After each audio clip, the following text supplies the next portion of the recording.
नमस्कार दोस्तों, स्वागत है आपके अपने यूट्यूब चैनल पर। दोस्तों, आज हम लोग पढ़ेंगे एडिटोरिया का कार्यालय परिचारी। अगर आप लोग का जो है कार्यालय परिचारी का फॉर्म भरे हैं तो तैयारी में जो है वो बिल्कुल लग जाइए। सिर्फ हम लोग 45 दिनों के अंदर पूरे तैयारी जो है आपको कराने वाले हैं। अगर आप लोग हमारे चैनल से जुड़ते हैं तो 45 दिनों के अंदर जो है आपको 200 प्लस प्रैक्टिस सेट करवाने वाले हैं। उसके साथ ही आपको हिंदी का जो है बहुत सारे शॉर्ट नोट्स भी आपको हमारे ग्रुप में मिल जाएगा। ठीक है, यानी संपूर्ण तैयारी सिर्फ 45 दिनों के अंदर आपको हमारे इस यूट्यूब चैनल पर मिल जाएगा। आज से हम लोग स्टार्ट कर चुके हैं एडिटोरिया का प्रैक्टिस सेट से। इस वीडियो में जो है एडिटोरिया का प्रैक्टिस सेट नंबर 1 सोल्यूशन करेंगे, यानी संपूर्ण सोल्यूशन करेंगे, जिसमें आपको 40 क्वेश्चन जीके का रहेगा। ठीक है, उसके बाद 30 क्वेश्चन जो है आपको मैथ का रहेगा और 30 क्वेश्चन जो है आपको जो है हिंदी का रहेगा। ये हिंदी ही आपको जो है मेरिट डिसाइड करेगा। तो आप लोग हिंदी को जो है इतना आसान मत लीजिएगा, क्योंकि हिंदी अगर आप लोग अच्छे जो है बना कर आते हैं तो मेरिट जो है वो पक्का होने वाला है, क्योंकि जीके जीएस सभी लोग पढ़ते हैं। उसके साथ ही मैथ भी सभी लोग पढ़ते हैं। बस आप हिंदी अगर अच्छे कर लेते हैं तो यहाँ से आप लोग का जो है मेरिट बिल्कुल लग जाएगा। ठीक है, यानी टोटल 100 क्वेश्चन जो है आपके एग्ज़ाम में जो है पूछा जाएगा और एग्ज़ाम का जो समय रहेगा वो 2 घंटा, यानी 2 घंटा में जो है आप लोग 100 क्वेश्चन सॉल्यूशन कीजिएगा। ठीक है, तो हम लोग इस वीडियो में भी सारे क्वेश्चन सॉल्यूशन करेंगे, जीके जीएस का, उसके बाद है हिंदी का, और लास्ट में हम लोग मैथ का भी सॉल्यूशन करेंगे। ठीक है, अगर आप लोग तैयारी करते हैं तो बिल्कुल आप लोग इस चैनल से जुड़ जाइए। आपको संपूर्ण तैयारी जो है फ्री में करवाया जाएगा। ठीक है, आपको आगे जो है ये भी बताएं कि आप जो है संपूर्ण तैयारी के लिए जो है नोट्स कहाँ से ले सकते हैं, प्रैक्टिस कहाँ से दे सकते हैं, हाइलाइट्स पीडीएफ कहाँ से मिलेगा, सब कुछ बताएंगे। बस आप लोग वीडियो को बने रहिए, हाँ जो है लास्ट तक एक बार देख लीजिएगा। संपूर्ण जानकारी आपको इसी वीडियो में मिल जाएगा। ठीक है, तो हम लोग आज प्रैक्टिस सेट नंबर 1 का जो है सॉल्यूशन करेंगे, सभी क्वेश्चन सॉल्यूशन करेंगे। बस आप लोग शुरू से लेकर लास्ट तक एक बार जो है रिवीजन जो है वो जरूर कर लीजिएगा। ठीक है, ये है जो है एडिटोरिया का कार्यालय परिचारी का प्रैक्टिस सेट नंबर 1। ठीक है, तो चलिए दोस्तों स्टार्ट करते हैं। जल्दी से आप लोग इस वीडियो को लाइक कर दीजिएगा और जो भी साथी नए हैं चैनल को सब्सक्राइब कर लीजिएगा, ताकि नेक्स्ट सेट जैसे ही अपलोड होगा उसका भी जो है नोटिफिकेशन आप लोग को मिल सके। और साथ ही साथ हम लोग क्राउन का भी प्रैक्टिस सेट स्टार्ट करने वाले हैं। ठीक है, यानी आपको इस यूट्यूब चैनल पर 2 से 3 प्रैक्टिस सेट डेली मिलने वाला है। ठीक है, तो आप लोग बिल्कुल जो है वो जोड़ जाइए सब्सक्राइब करके, ताकि हर वीडियो का जो है नोटिफिकेशन आप लोग को मिल सके। ठीक है, तो जल्दी से आप लोग सब्सक्राइब कर लीजिए, ताकि नेक्स्ट सेट जैसे ही अपलोड होगा उसका जो है नोटिफिकेशन आप लोग को मिल सके। ठीक है, तो चलिए दोस्तों स्टार्ट करते हैं प्रैक्टिस सेट नंबर 1 का प्रथम क्वेश्चन से। ठीक है, चलिए देखिए प्रथम क्वेश्चन क्या है। तो प्रथम क्वेश्चन है कि निम्नलिखित में से कौन सा राज्य पूर्वोत्तर भारत के 7 सिस्टर्स राज्यों का सदस्य नहीं है। यानी जो भारत के पूर्वोत्तर राज्य है इसमें से कौन सा राज्य 7 सिस्टर्स के अंतर्गत नहीं आता है, जल्दी से आप लोग बताइए। यानी जो भारत के पूर्वोत्तर में टोटल 7 राज्य है, 8 राज्य है, जिसमें 7 राज्य जो है वो 7 सिस्टर के अंतर्गत आता है, लेकिन एक राज्य जो है वो नहीं आता है, वो है सिक्किम। यानी इसका आंसर हो जाएगा सिक्किम जो है ये पूर्वोत्तर राज्य के अंतर्गत, यानी 7 सिस्टर के अंतर्गत नहीं आता है। 7 सिस्टर के अंतर्गत कौन कौन सा राज्य आता है एक बार सुन लीजिए। देखिए जो पूर्वोत्तर राज्य में 7 सिस्टर के अंतर्गत आता है, सबसे पहले अरुणाचल प्रदेश हो गया, असम हो गया, मेघालय हो गया, मणिपुर हो गया, मिजोरम हो गया, नागालैंड हो गया, त्रिपुरा, ये सभी जो है 7 सिस्टर्स के अंतर्गत ये सभी राज्य आते हैं। ठीक है, जबकि जो सिक्किम है इसका स्थापना कब हुआ था। सिक्किम का स्थापना 42वां संविधान संशोधन के तहत 36वां संविधान संशोधन के तहत जो है 1975 में जो है सिक्किम बना था। सिक्किम का स्थापना 1975 में हुआ था 36वां संविधान संशोधन के तहत। ठीक है, सिक्किम को ही जो है पर्यटकों का स्वर्ग भी कहते हैं, पर्यटकों का स्वर्ग सिक्किम को कहते हैं। ठीक है, तो इसका आंसर हो जाएगा सिक्किम जो है वो पूर्वोत्तर भारत के 7 सिस्टर के अंतर्गत नहीं आता है। ठीक है, चलिए नेक्स्ट है कि कुडनकुलम नाभिकीय विद्युत परियोजना किस राज्य में स्थित है। यानी कुडनकुलम नाभिकीय विद्युत परियोजना जो है ये किस राज्य में स्थित है, जल्दी से बताइए। तो ये तमिलनाडु में स्थित है। ये कहाँ पर है, तो तमिलनाडु में स्थित है। गुजरात में कौन सा जो है नाभिकीय विद्युत परियोजना है, तो ये काकरपारा ये जी कहाँ पर है, तो ये गुजरात में नाभिकीय विद्युत परियोजना है। उसके बाद अगर पूछे कि कर्नाटक में कौन सा है, तो कर्नाटक में केगा है, कर्नाटक में केगा परियोजना है। ठीक है, केगा नाभिकीय विद्युत परियोजना कहाँ पर है, कर्नाटक में।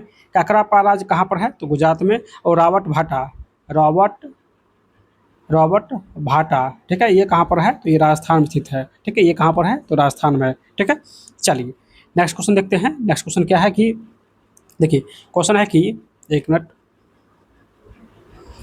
करा कि कौन सा डीआरडीओ के द्वारा विकसित एक मल्टी बैरल रॉकेट सिस्टम है, यानी डीआरडीओ के द्वारा विकसित एक मल्टी बैरल रॉकेट सिस्टम कौन सा है। तो जल्दी से इसका जो है आंसर बताइए। तो दोस्तों ये हो जाएगा पिनाका, यानी पिनाका के द्वारा जो है सिर्फ 40 सेकंड में 12 रॉकेट जो है प्रक्षेपित कर सकते हैं, और हर एक रॉकेट का जो है वो वजन होता है 100 kg, यानी 100 kg हर एक रॉकेट का वजन होता है। सिर्फ 40 सेकंड के अंदर जो है 12 रॉकेट इस बैरल रॉकेट के द्वारा जो है प्रक्षेपित कर सकते हैं। ठीक है, तो पिनाका क्या है, तो एक मल्टी बैरल रॉकेट सिस्टम है। ठीक है, जिसको जो है डीआरडीओ के द्वारा विकसित किया गया है। ठीक है, चलिए नेक्स्ट है कि कौन सा स्मारक दिल्ली में स्थित नहीं है। कौन सा स्मारक वो दिल्ली में स्थित नहीं है। अलाई दरवाज़ा जो है ये दिल्ली में स्थित है। इंडिया गेट भी दिल्ली में है। ठीक है, हुमायूं का मकबरा कहाँ पर है, तो दिल्ली में है। और बुलंद दरवाज़ा कहाँ पर है, तो फतेहपुर सिकरी यूपी में है। फतेहपुर सिकरी यूपी में है। ठीक है, इसको जो है अकबर बनाया था, और कब बनाया था, तो जब गुजरात विजय प्राप्त हुआ था उसके बाद जो है बुलंद दरवाज़ा को अकबर ने बनाया था। ठीक है, 1571 में। ठीक है, चलिए नेक्स्ट क्वेश्चन देखते हैं। दोस्तों सारे क्वेश्चन बिल्कुल नए पैटर्न के आधार पर दिया गया है, तो एक बार आप लोग यहाँ से रिवीजन जो है वो जरूर कर लीजिएगा। ठीक है, चलिए क्वेश्चन क्या है कि कंप्यूटर और इंटरनेट के डोमेन में URL का फुल फॉर्म क्या हो जाएगा। URL का फुल फॉर्म होता है uniform resource locator. Uniform resource locator हो जाएगा ऑप्शन नंबर सी। ठीक है, चलिए अगला क्वेश्चन क्या है कि स्वराज मेरा जन्मसिद्ध अधिकार है और मैं इसे लेकर रहूँगा। यह किसने कहा था, स्वराज मेरा जन्मसिद्ध अधिकार है और मैं इसे लेकर रहूँगा, सभी लोग जानते हैं। इसका आंसर हो जाएगा दोस्तों बाल Gangadhar Tilak. Option number C हो जाएगा, बाल गंगाधर तिलक हो जाएगा। नेक्स्ट है कि इनमें से दक्षिणी अमेरिका के कौन से देश जो है वो स्थल रुद्ध है। स्थल रुद्ध मतलब जिसके आसपास समुद्र नहीं है, यानी जिसके और चारों ओर जो है भूमि है, तो ये स्थल रुद्ध हो जाएगा। तो दक्षिण अमेरिका के कौन से 2 देश है जो कि स्थल रुद्ध है, तो इसका जो है आंसर क्या हो जाएगा, तो आंसर हो जाएगा यानी पराग्वे और बोल्विया। पराग्वे और बोल्विया हो जाएगा। ऑप्शन जो है इसका ए हो जाएगा, ऑप्शन ए हो जाएगा। ठीक है, चलिए नेक्स्ट क्वेश्चन क्या है कि किस भारतीय राज्य की मुख्य भूमि की तटरेखा सबसे लंबी है, यानी किस भारतीय राज्य की मुख्य भूमि की तटरेखा जो है वो सबसे लंबी है। तो इसका आंसर हो जाएगा यानी गुजरात। गुजरात की तटरेखा जो है सबसे लंबी है। ठीक है, और ये कितना किलोमीटर है, तो 1214 किलोमीटर है। 1214 किलोमीटर है। ठीक है, चलिए नेक्स्ट है कि सामान्य तौर पर केंद्रीय प्रवृत्ति को मापने में सबसे उपयुक्त औसत मूल्य।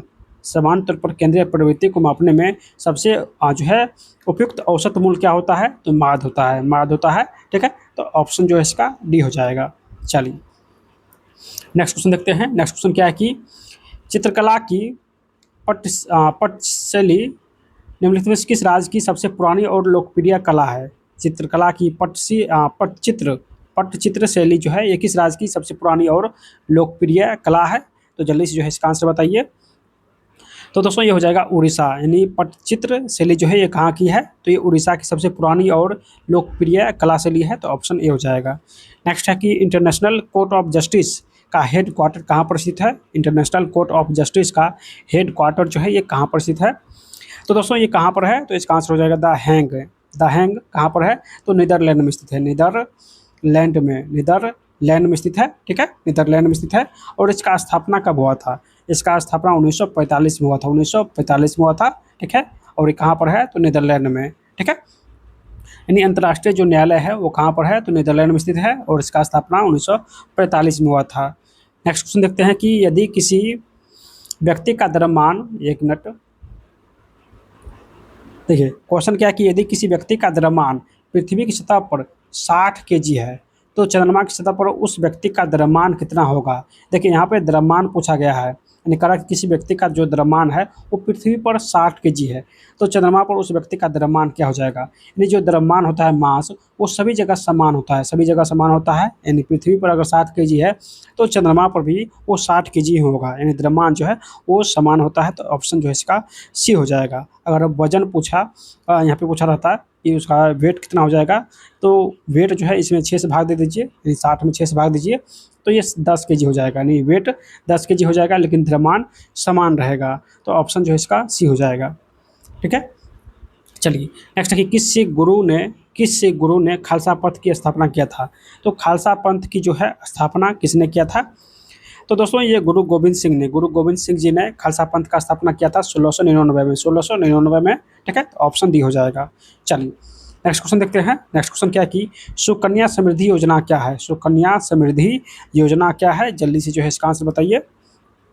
तो सुकन्या समृद्धि योजना जो है महिलाओं के लिए एक लघु जमा योजना है। महिलाओं के लिए एक लघु जमा योजना है और ये स्टार्ट कब हुआ था? तो 2015 में स्टार्ट हुआ था। ठीक है, ये वर्ष भी आप लोग याद रखिएगा। ठीक है, ये स्टार्ट हुआ था 2015 में। तो ऑप्शन जो है इसका सी हो जाएगा। दोस्तों सारे क्वेश्चन महत्वपूर्ण है, तो आप लोग शुरू से लेकर लास्ट तक एक बार जो है ज़रूर देख लीजिएगा। ठीक है दोस्तों, अगर आप लोग चाहते हैं कि 45 दिनों के अंदर जो है संपूर्ण तैयारी कैसे करें, तो आप लोग रिवीजन बैच में ज़रूर ज्वाइन हो जाइएगा। यहाँ पर आपको लगभग 200 प्लस प्रैक्टिस सेट मिलेगा।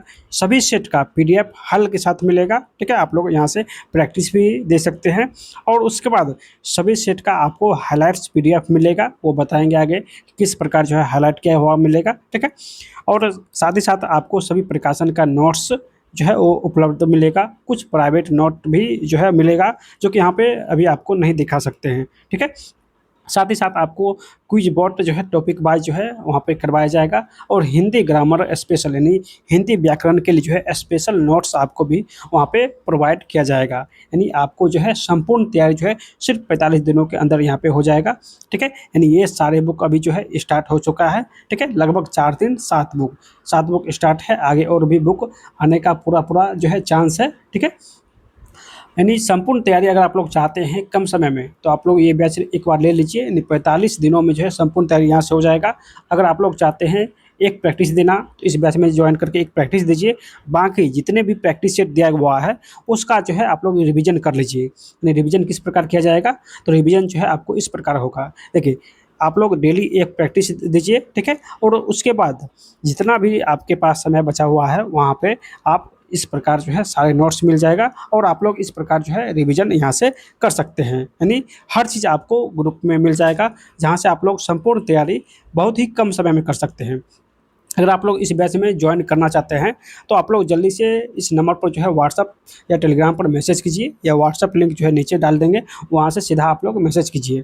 ठीक है, मात्र 99 रुपये में जो है ये बैच आपको मिल जाएगा और इसका जो है वैलिडिटी कब तक रहेगा? तो एग्ज़ाम तक रहेगा। वैलिडिटी एग्ज़ाम तक रहेगा और बैच जो है वो चलेगा कहाँ पर? तो टेलीग्राम पर। टेलीग्राम पर बैच इसीलिए चलेगा क्योंकि टेलीग्राम पर जो है कभी भी बैच जो है वो डिलीट नहीं होता है। जो अपना बैच होता है, प्राइवेट बैच होता है, वो डिलीट नहीं होता है। तो इसीलिए ये बैच टेलीग्राम पर चलेगा और इसका जो वैलिडिटी रहने वाला है वो एग्ज़ाम तक रहने वाला है। तो आप लोग एक बार ज़रूर इस बैच में ज्वाइन कीजिए, क्योंकि बहुत ही अच्छी वैकेंसी जो है इस बार सरकारों के द्वारा जो है आया हुआ है।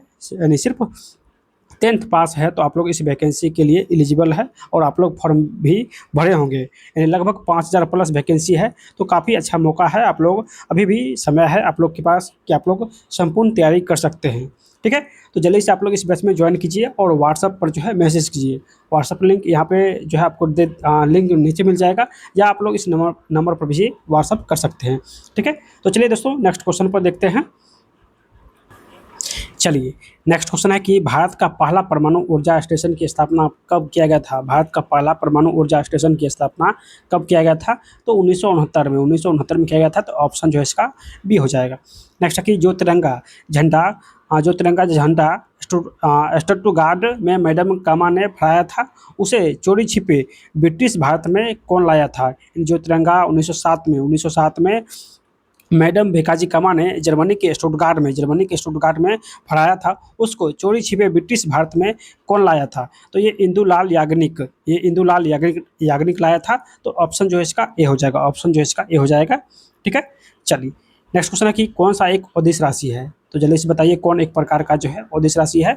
तो द्रव्यमान एक प्रकार का अदिश राशि है। ठीक है, चलिए नेक्स्ट है कि भारत के संविधान में निम्नलिखित में से कौन से संविधान संशोधन में नागरिकों के मौलिक कर्तव्य को शामिल किया गया है? यानी कौन से संविधान संशोधन में नागरिकों के मौलिक कर्तव्यों को शामिल किया गया है? तो दोस्तों इसका जो है आंसर क्या हो जाएगा? तो इसका आंसर हो जाएगा यानी 42वां संविधान संशोधन के अधिनियम के तहत जो है मौलिक कर्तव्य को शामिल किया गया है भारत के संविधान में। तो ऑप्शन जो है इसका सी हो जाएगा, ऑप्शन सी हो जाएगा। ठीक है, चलिए नेक्स्ट है कि किस नियम के अनुसार स्थिर तापमान पर गैस का आयतन दाब के व्युत्क्रमानुपाती होता है? यानी किस नियम के अनुसार स्थिर तापमान पर, यानी वॉल्यूम तापमान जो है क्या है, स्थिर है, लेकिन गैस का आयतन है, वॉल्यूम जो है वो दाब के व्युत्क्रमानुपाती होता है, दाब के व्युत्क्रमानुपाती होता है, नहीं दाब के व्युत्क्रमानुपाती होता है। ये किस नियम के अनुसार, तो ये हो जाएगा दोस्तों बॉयल के नियम, यानी बॉयल के नियम के अनुसार जो है जो आयतन है वो दाब की जो है वो व्युत्क्रमानुपाती होता है, दाब के व्युत्क्रमानुपाती होता है। लेकिन चार्ल्स के नियम में क्या होता है, तो आयतन जो है ये ताप के समानुपाती होता है, ताप के समानुपाती होता है, ताप के समानुपाती अगर रहे तो ये चार्ल्स का नियम हो जाएगा, अगर दाब के व्युत्क्रमानुपाती रहे तो ये बॉयल्स का नियम हो जाएगा। ठीक है, तो ऑप्शन जो है इसका ये हो जाएगा। चलिए नेक्स्ट है कि भारत में राष्ट्रीय आय की गणना का पहला प्रयास किसने किया था, तो भारत में राष्ट्रीय आय का गणना का पहला प्रयास जो है दादा भाई नौरोजी ने किया था। ठीक है, तो ऑप्शन जो है इसका बी हो जाएगा, दादा भाई नौरोजी ने पहला प्रयास किया था कि राष्ट्रीय आय का जो है जनगणना कराना। ठीक है, और ये कब कराए थे, तो 1867 में कराए थे, और प्रत्येक व्यक्ति उस समय 20 रुपया था, प्रत्येक व्यक्ति जो है उस समय 20 रुपया आया था। ठीक है, चलिए नेक्स्ट क्वेश्चन देखते हैं कि कौन एक परिसंचरण तंत्र का अंग नहीं है, यानी कौन एक परिसंचरण तंत्र का अंग नहीं है। परिसंचरण तंत्र मतलब जिसके अंदर जो है रक्त प्रवाह नहीं होता है, इसके अंदर रक्त प्रवाह होता है उसे परिसंचरण तंत्र कहते हैं। एक मिनट, जिसके अंतर्गत जो है रक्त प्रवाह होते हैं उसे परिसंचरण तंत्र कहते हैं। ठीक है, इसमें देखिए रक्त, यहाँ पे रक्त प्रवाह हो रहा है, हृदय के अंतर्गत भी रक्त प्रवाह हो रहा है, धमनियों में भी रक्त का जो है वो प्रवाह हो रहा है, लेकिन बड़ी आंत में जो है वो रक्त का प्रवाह नहीं होता है, इसलिए ऑप्शन ए जो है ये गलत हो जाएगा। ठीक है, ऑप्शन ए गलत हो जाएगा। नेक्स्ट क्वेश्चन है कि सूर्य का चमकता हुआ सतह क्या कहलाता है, सूर्य का चमकता हुआ सतह जो है फोटोस्फीयर कहलाता है, फोटोस्फीयर कहलाता है, ऑप्शन जो है इसका बी हो जाएगा। चलिए नेक्स्ट है कि भारत सरकार ने इंद्रधनुष फ्रेमवर्क कार्यक्रम की शुरुआत किस लिए की थी, भारत सरकार ने इंद्रधनुष फ्रेमवर्क कार्यक्रम की शुरुआत किस लिए किए थे, तो इसका जो है आंसर क्या हो जाएगा, चलिए तो इसका आंसर हो जाएगा यानी सार्वजनिक क्षेत्र के बैंकों का पुनरुद्धार करने के लिए, सार्वजनिक क्षेत्र के बैंकों का पुनरुद्धार करने के लिए जो है फ्रेमवर्क कार्यक्रम स्टार्ट किया था भारत सरकार ने। ठीक है, तो ऑप्शन जो है इसका डी हो जाएगा। चलिए नेक्स्ट क्वेश्चन है कि वैश्विक जलवायु, एक मिनट, वैश्विक जलवायु परिवर्तन गठबंधन किसकी एक पहल है, वैश्विक जलवायु परिवर्तन गठबंधन यानी यूएनईपी जो स्थापना हुआ था वो किसकी एक पहल था, तो यूरोपीय संघ का एक पहल था, यूरोपीय संघ का एक पहल था, तो ऑप्शन जो है इसका डी हो जाएगा, ऑप्शन जो इसका डी हो जाएगा। और इसका स्थापना कब हुआ था, तो 1972 में, यानी यूरोपीय संघ के द्वारा जो है इसका स्थापना 1972 में किया गया था। ठीक है, चलिए नेक्स्ट है कि टेक्सोनोमी का जनक किसे कहते हैं, तो टेक्सोनोमी का जो है जनक किसे कहते हैं, तो कार्ल लिनियस को कहते हैं, ऑप्शन सी हो जाएगा। चलिए नेक्स्ट क्वेश्चन है कि किसने ईस्ट इंडिया कंपनी के खिलाफ प्लासी का युद्ध लड़ा था, तो प्लासी का युद्ध 1757 में हुआ था। ठीक है, अंग्रेज के सेनापति थे उस समय रॉबर्ट क्लाइव। ठीक है, और भारत के जो है शासक उस समय कौन थे, तो सिराजुद्दौला के बीच हुआ था, यानी अंग्रेज के सेनापति रॉबर्ट क्लाइव और भारत के जो मुगल शासक थे सिराजुद्दौला उसके साथ हुआ था 1757 में प्लासी का युद्ध। ठीक है, तो ये ऑप्शन जो है इसका बी हो जाएगा, ऑप्शन बी हो जाएगा। ठीक है, चलिए नेक्स्ट क्वेश्चन देखते हैं कि निम्न से कौन से राष्ट्र ने 5 बार कॉमनवेल्थ गेम्स की मेजबानी किया है, यानी 5 बार कॉमनवेल्थ गेम्स का मेजबानी किया है, तो ये ऑस्ट्रेलिया जो है 5 बार कॉमनवेल्थ गेम्स का मेजबानी किया है, तो ऑप्शन ए हो जाएगा। चलिए नेक्स्ट क्वेश्चन है कि जलियांवाला बाग नरसंहार किस जो है वायसराय के कार्यकाल में हुआ था, तो जलियांवाला बाग नरसंहार जो है ये 1919 में हुआ था, उस समय जो है भारत का वायसराय लॉर्ड चेम्सफोर्ड था। ठीक है, तो ऑप्शन जो है इसका बी हो जाएगा। नेक्स्ट है कि कौन से राज्य में वर्तमान में विधान परिषद है, यानी किस राज्य में वर्तमान में विधान परिषद है, तो टोटल जो है 6 राज्यों में विधान परिषद है, 6 राज्यों में विधान परिषद है, इसमें से हो जाएगा, यानी आंध्र प्रदेश में जो है विधानसभा है, आंध्र प्रदेश में विधान परिषद है। ठीक है, तो ऑप्शन जो है इसका डी हो जाएगा, आंध्र प्रदेश में विधान परिषद है। ठीक है, चलिए नेक्स्ट क्वेश्चन देखते हैं। नेक्स्ट क्वेश्चन है कि सापेक्षता का सिद्धांत किससे संबंधित है, तो सापेक्षता का जो सिद्धांत किसने दिया था, तो ये आइंस्टीन ने दिया था, सापेक्षता का सिद्धांत आइंस्टीन ने दिया था, तो ऑप्शन जो है इसका डी हो जाएगा, ऑप्शन डी हो जाएगा। ठीक है, चलिए अगला क्वेश्चन देखते हैं। नेक्स्ट क्वेश्चन क्या है कि भारत की संविधान सभा का विचार पहली बार किसने दिया था? भारत की संविधान सभा का विचार सबसे पहले किसने दिया था? तो सबसे पहले एम एन राय ने दिया था। एम एन राय ने दिया था, तो ऑप्शन जो है इसका बी हो जाएगा, ऑप्शन बी हो जाएगा। ठीक है, कहा कि इनमें से कौन प्रसिद्ध संतूर वादक है? तो संतूर वादक कौन है? तो संतूर वादक जो है दोस्तों कौन है? तो ये शिव कुमार शर्मा। शिव कुमार शर्मा जो है एक प्रकार का संतूर वादक था। ठीक है, चलिए नेक्स्ट क्वेश्चन देखते हैं कि 19वीं समांतर रेखा किन देशों के बीच सीमाएं रेखा है? यानी 49वीं जो समांतर रेखा है ये किन किन देशों के बीच सीमा रेखा है? तो ये अमेरिका और कनाडा के बीच स्थित है। अमेरिका और कनाडा हो जाएगा, तो ऑप्शन जो है इसका सी हो जाएगा, ऑप्शन सी हो जाएगा, अमेरिका और कनाडा। नेक्स्ट है कि सेब से संबंधित रोग को किस रूप में जाना जाता है? तो सेब से संबंधित रोग को जो है फायर ब्लाइट रोग कहते हैं, तो ऑप्शन जो है इसका ए हो जाएगा, ऑप्शन ए हो जाएगा। ठीक है, चलिए नेक्स्ट क्वेश्चन देखते हैं कि लाइकेन एक ऐसा जीव है, लाइकेन एक ऐसा जीव है जो कि चेतावनी देता है। तो जो कि चेतावनी देता है कि वायु प्रदूषण के बारे में, यानी वायु प्रदूषण के बारे में जो है लाइकेन जो है चेतावनी देता है, तो ऑप्शन जो है इसका बी हो जाएगा। नेक्स्ट है कि बिहार के नए गृह मंत्री कौन बने हैं? बिहार के नए गृह मंत्री जो है ये कौन बने हैं? तो सम्राट चौधरी हो जाएगा, ऑप्शन नंबर बी। ठीक है, चलिए नेक्स्ट क्वेश्चन है कि देश के एक मिनट देश के सभी राज्यों में स्थित राजभवन का नाम बदलकर क्या कर दिया गया है? देश के सभी राज्यों में स्थित राजभवन का नाम बदलकर क्या कर दिया है? तो इसे लोक भवन कर दिया है, लोक भवन कर दिया है, तो ऑप्शन जो है इसका डी हो जाएगा। नेक्स्ट है कि 57वें नंबर का जो है ऑस्कर अवार्ड 2025 में सर्वश्रेष्ठ फिल्म का पुरस्कार किसने जीता है? यानी ऑस्कर का सर्वश्रेष्ठ फिल्म का अवार्ड किसने जीता है? तो ये अनोरा हो जाएगा, ऑप्शन नंबर बी अनोरा हो जाएगा। ठीक है, 2025 का सर्वश्रेष्ठ अवार्ड ऑस्कर का अनोरा को मिला है। ठीक है, चलिए नेक्स्ट क्वेश्चन है कि जो है 18वीं वन स्थिति रिपोर्ट के अनुसार भारत के कितने राज्य या केंद्र शासित प्रदेशों के पास 33% से अधिक वन है? 18वीं वन स्थिति रिपोर्ट के अनुसार भारत के कितने राज्य या केंद्र शासित प्रदेश मिलाकर जो है 33% से अधिक वन है?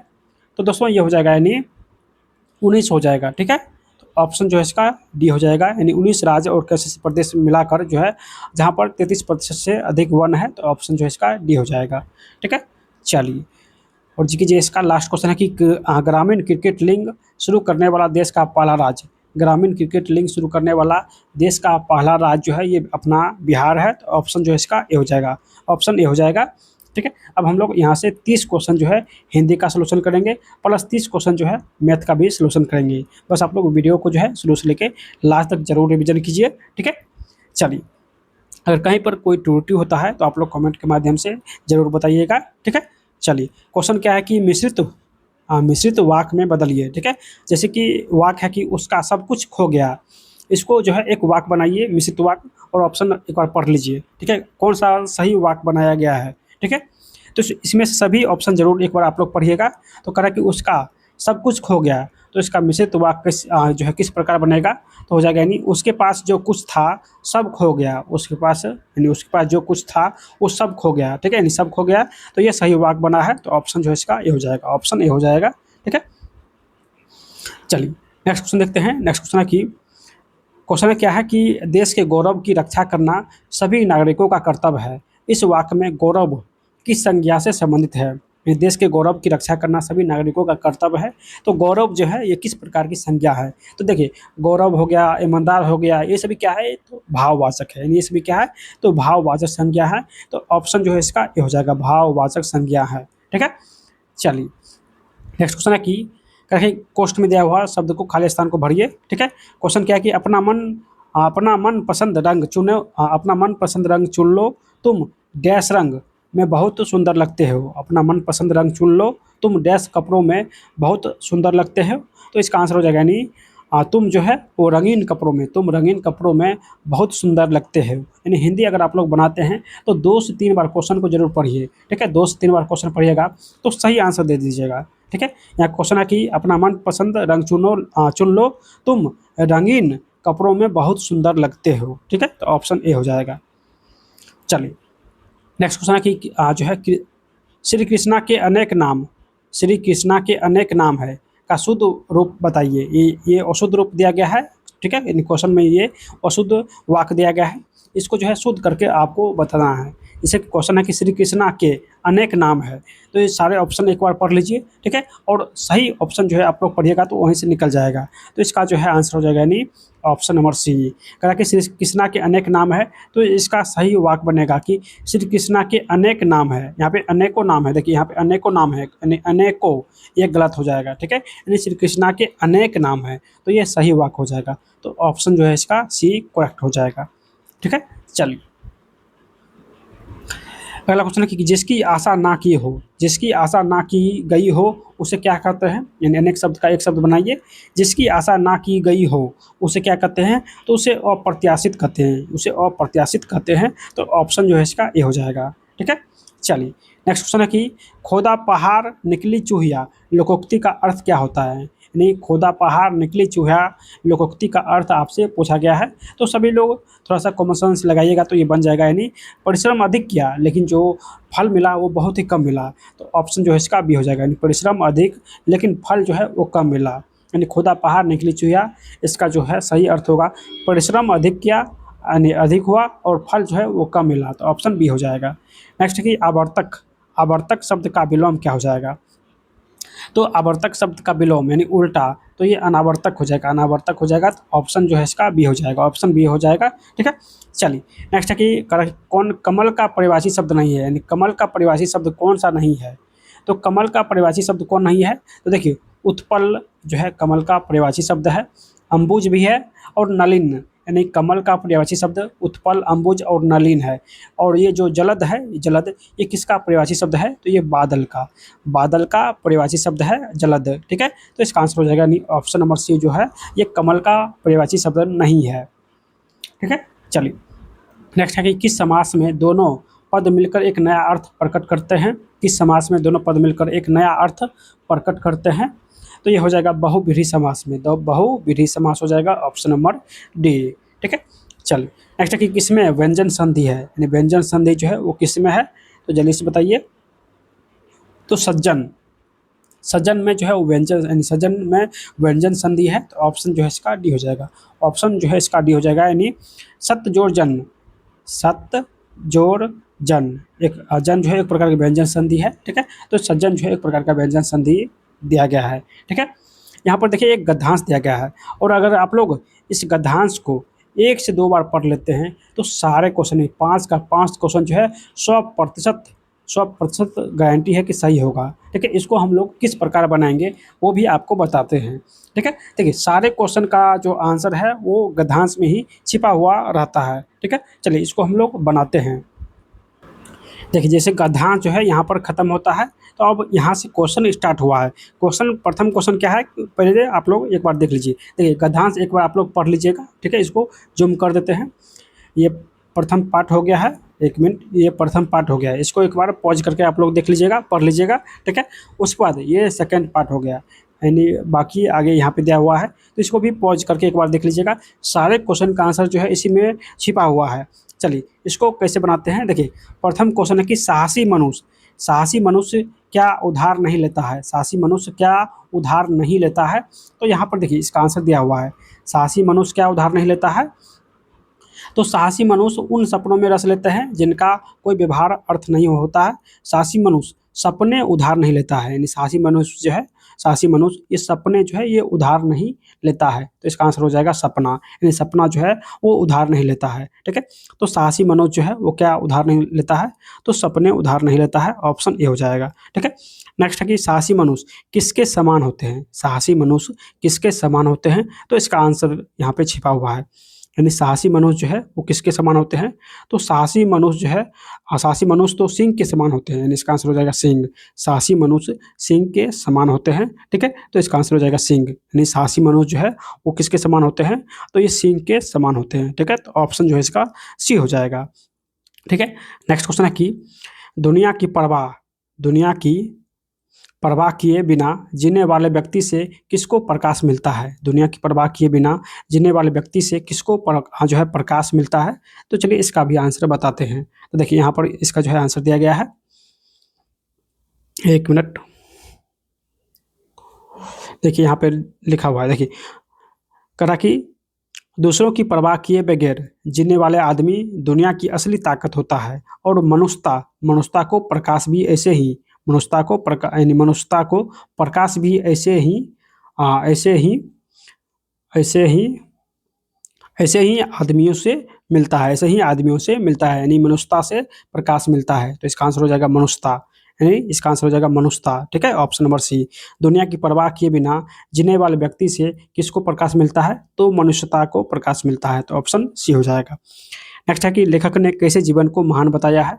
तो लेखक ने साहसी साहसी जीवन को महान बताया है। तो ऑप्शन जो है इसका डी हो जाएगा। ठीक है, नेक्स्ट क्वेश्चन क्या है? तो नेक्स्ट क्वेश्चन है कि इनमें से कौन सा व्यवहारिक शब्द के लिए परिभाषित शब्द नहीं है? यानी व्यवहारिक शब्द के लिए परिभाषित शब्द नहीं है।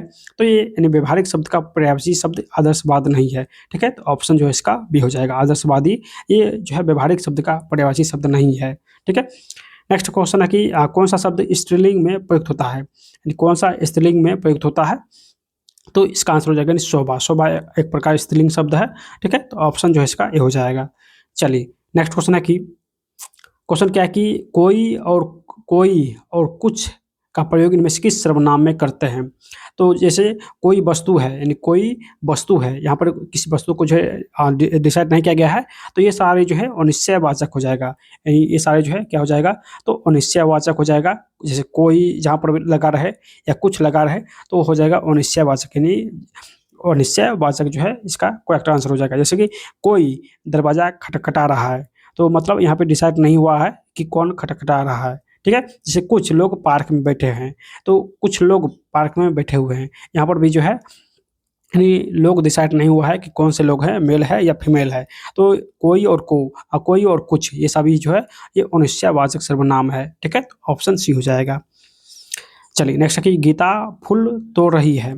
गीता फूल तोड़ रही है, इस वाक्य में कौन सी क्रिया हो रहा है? तो इस वाक्य में जो है संक्रामक क्रिया हो रहा है, क्योंकि गीता जो है एक काम कर रही है, यानी फूल तोड़ रही है, तो इसमें हो जाएगा संक्रामक क्रिया हो रही है। ठीक है, तो ऑप्शन बी हो जाएगा, ऑप्शन बी, हाँ बी हो जाएगा। नेक्स्ट क्वेश्चन है कि उच्चारण का सही संधि विच्छेद कीजिए, यानी उच्चारण का संधि विच्छेद होगा, तो उच्चारण का जो है संधि विच्छेद क्या हो जाएगा? तो उत जोड़ चारण जो है उच्चारण का संधि विच्छेद हो जाएगा। Option number C.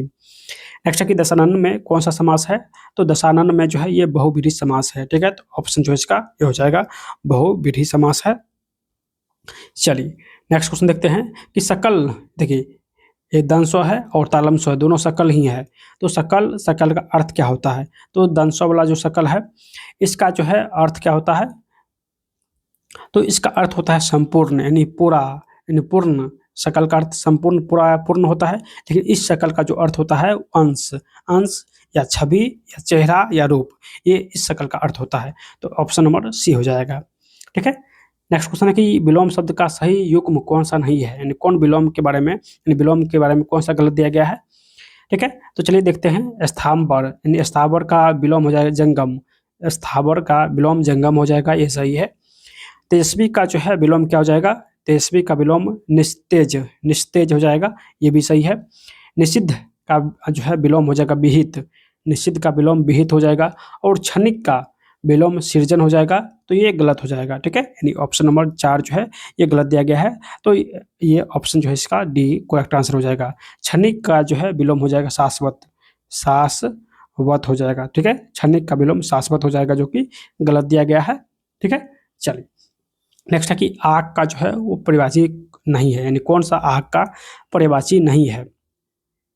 तो आग का पर्यायवाची जो है ये शैलजा नहीं है। तो ऑप्शन जो है इसका डी हो जाएगा, शैलजा। बाकी अनल, पावक, कृषाणु, ये सभी जो है आग का पर्यायवाची शब्द है, लेकिन शैलजा नहीं है। तो ऑप्शन डी हो जाएगा। अग्नि परीक्षा देने का अर्थ क्या है? अग्नि परीक्षा देना तो मतलब क्या होता है? यानी कहते हैं कि अग्नि परीक्षा देना यानी कठिन परिस्थिति में पढ़ना, कठिन परिस्थिति में पढ़ना। ठीक है, तो ऑप्शन जो है इसका डी हो जाएगा, कठिन परिस्थिति में पढ़ना। ठीक है, तो ऑप्शन डी हो जाएगा। चलिए, नेक्स्ट क्वेश्चन है कि पीछे पीछे चलने वाला वाक्यांश के लिए एक शब्द है, यानी पीछे पीछे चलने वाले को क्या कहते हैं? तो पीछे पीछे चलने वाले को अनुगामी कहते हैं। तो ऑप्शन इसका भी हो जाएगा अनुगामी। ठीक है, नेक्स्ट कि अधोलिखित में वर्तनी की दृष्टि से अशुद्ध शब्द कौन सा है? यानी कौन एक अशुद्ध शब्द दिया गया है? तो यहाँ पर जब आप 2-3 बार पढ़िएगा तो यहाँ से निकल जाएगा कि आकांक्षा, यानी आकांक्षा दिया गया है, यहाँ पे होना चाहिए आकांक्षा, आकांक्षा, ठीक है, आकांक्षा होना चाहिए, जो कि आकांक्षा दिया गया है, ठीक है। तो ये जो है शब्द जो यानी शुद्ध नहीं है, यानी अशुद्ध शब्द दिया गया है। बाकी अनुग्रहित, वाल्मीकि, तलाशी, ये सभी सही है। नेक्स्ट है कि कौन सा वाक्य शुद्ध है, यानी कौन सा वाक्य शुद्ध है। चलिए सारे वाक्य एक बार पढ़ते हैं, यहीं से जो है इसका आंसर निकल जाएगा। देखिए प्रथम वाक्य है कि यह आंखों से देखी घटना है, यह आंखों से देखी घटना है, ये बिल्कुल सही है। नेक्स्ट है कि यह आंखों देखी घटना है, तो ये गलत हो जाएगा, ये आंखों देखी घटना है, ये गलत हो जाएगा। नेक्स्ट है कि यह आंखों के द्वारा देखी गई घटना है, ये भी सही है। एक मिनट, करेक्ट कौन सा वाक्य शुद्ध है, ये आंखों से देखी घटना है, यानी ये गलत है, ये गलत है, ये गलत है, सिर्फ बी सही है, यानी यह आंखों देखी घटना है, ठीक है, यानी बी करेक्ट है। नेक्स्ट है कि कौन सा शब्द जो है वो जातिवाचक संज्ञा नहीं है, यानी कौन सा शब्द जो है वो जातिवाचक संज्ञा नहीं है। तो सुंदर, सुंदर एक प्रकार का भाववाचक संज्ञा है, सुंदर, ईमानदार, ये सभी जो है वो भाववाचक संज्ञा है, ठीक है। तो ऑप्शन जो है इसका डी हो जाएगा, ठीक है। चलिए नेक्स्ट है कि कौन सा वाक्य मिश्र वाक्य है, मिश्रित वाक्य है। तो मिश्रित वाक्य कौन सा है, तो ऑप्शन जो है इसका डी हो जाएगा, यानी जब सवेरा हुआ तब हम लोग बाहर गए, जब सवेरा हुआ तब हम लोग बाहर गए, ये मिश्र वाक्य है, तो ऑप्शन जो है इसका डी हो जाएगा। और हिंदी का लास्ट क्वेश्चन है कि पेड़ से पत्ता गिरा वह कौन सा कारक है। पेड़ से, यहाँ पे से हुआ है, यहाँ पे से दिया गया है, यानी अपादान से होता है, तो इसका आंसर हो जाएगा यानी अपादान कारक, यानी अपादान से होता है, तो यहाँ पे से दिया गया है, तो अपादान कारक हो जाएगा। ऑप्शन जो है इसका सी हो जाएगा, अपादान, ठीक है। तो यहाँ तक हम लोग जो है जीके जीएस और हिंदी का क्वेश्चन सोल्यूशन कर चुके हैं। अब हम लोग मैथ का सोल्यूशन अच्छे तरीके से करेंगे, ठीक है। अगर आप लोग चाहते हैं कि ये सेशन रेगुलर जो है स्टार्ट रहे, तो इस वीडियो को अधिक से अधिक शेयर कीजिएगा, और जो दोस्त नए हैं चैनल को सब्सक्राइब कर लीजिएगा, ठीक है, ताकि हमें भी आप लोग का जो है वो सपोर्ट मिल सके और आप लोगों के लिए जो है वो अच्छे तरीके से काम कर सकें, ठीक है। बस आप लोग सपोर्ट कीजिए और सब्सक्राइब कीजिए, ठीक है। तो चलिए दोस्तों, हिंदी का जो है क्वेश्चन जो है यहाँ से हम लोग सोल्यूशन करेंगे बहुत ही शॉर्ट जो है ट्रिक से। चलिए यहाँ पर देखिए क्वेश्चन क्या है कि 666 को पूर्ण वर्ग बनाने के लिए उसमें सबसे छोटी संख्या कौन सी संख्या जोड़ी जानी चाहिए, यानी 666 को अगर आप लोग इसको पूर्ण वर्ग बनाना चाहते हैं, तो इसमें से कौन सी छोटी संख्या जोड़ना, यानी जो जोड़ना पड़ेगा, ठीक है। तो चलिए देखते हैं। देखिए 666 के आसपास कौन सी संख्या है, 666 के आसपास कौन सा वर्ग दिया गया है। जैसे 23 का स्क्वायर क्या होता है, तो 23 का स्क्वायर जो है 529 होता है, 529 होता है। 24 का स्क्वायर क्या होता है, तो 24 का स्क्वायर जो है 600, एक मिनट, 500,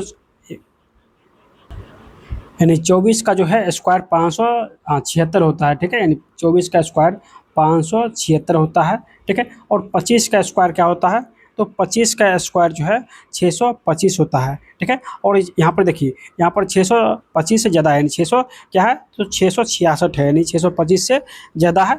तो अब हम लोग अगले संख्या लेंगे 26 का स्क्वायर। 26 का स्क्वायर क्या होता है, तो 676 होता है, 676 होता है। और यहाँ पर देखिए, यहाँ पर जो है 666 दिया हुआ है, हम लोग 676 हमको लाना है, तो इसमें से कितना संख्या जोड़ना पड़ेगा। तो अगर हम लोग 666 में 10 जोड़ते हैं, तो ये 676 हो जाता है, 676 हो जाता है। यानी इस क्वेश्चन में अगर हम लोग 10 जोड़ेंगे, तो ये एक पूर्ण वर्ग संख्या निकल जाएगा, यानी जो है 26 का स्क्वायर निकल जाएगा। अगर हम लोग 10 इसमें जोड़ेंगे, यानी 666 में अगर हम लोग 10 जोड़ते हैं, तो ये 676 हो जाएगा, जो कि एक पूर्ण वर्ग है किसका, तो ये 26 का जो है पूर्ण वर्ग है, ठीक है। तो इसका जो है आंसर हो जाएगा ऑप्शन नंबर ए, ऑप्शन जो है इसका ये हो जाएगा, ठीक है।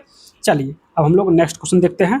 पहले इसको जो है यहाँ से डिलीट कर देते हैं, ठीक है।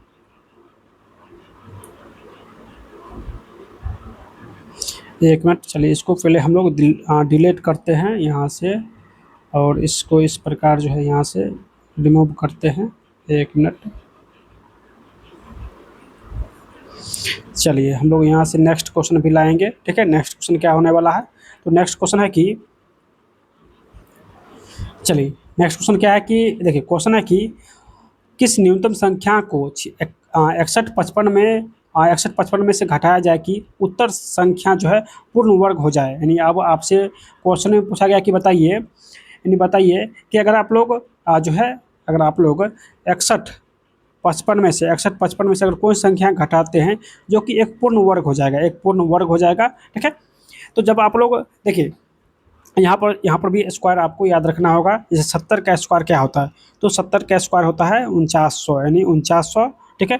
ये जो संख्या दिया गया है क्वेश्चन में ये 4900 से ज़्यादा है, तो हम लोग 80 का स्क्वायर लेंगे, तो 80 का स्क्वायर होता है यानी 6400। क्वेश्चन में क्या है, तो क्वेश्चन में 6155 हमको लाना है, ठीक है। तो 6155 के आसपास लाने के लिए जो है 80 से कम संख्या लेंगे, 79 लेंगे, ठीक है।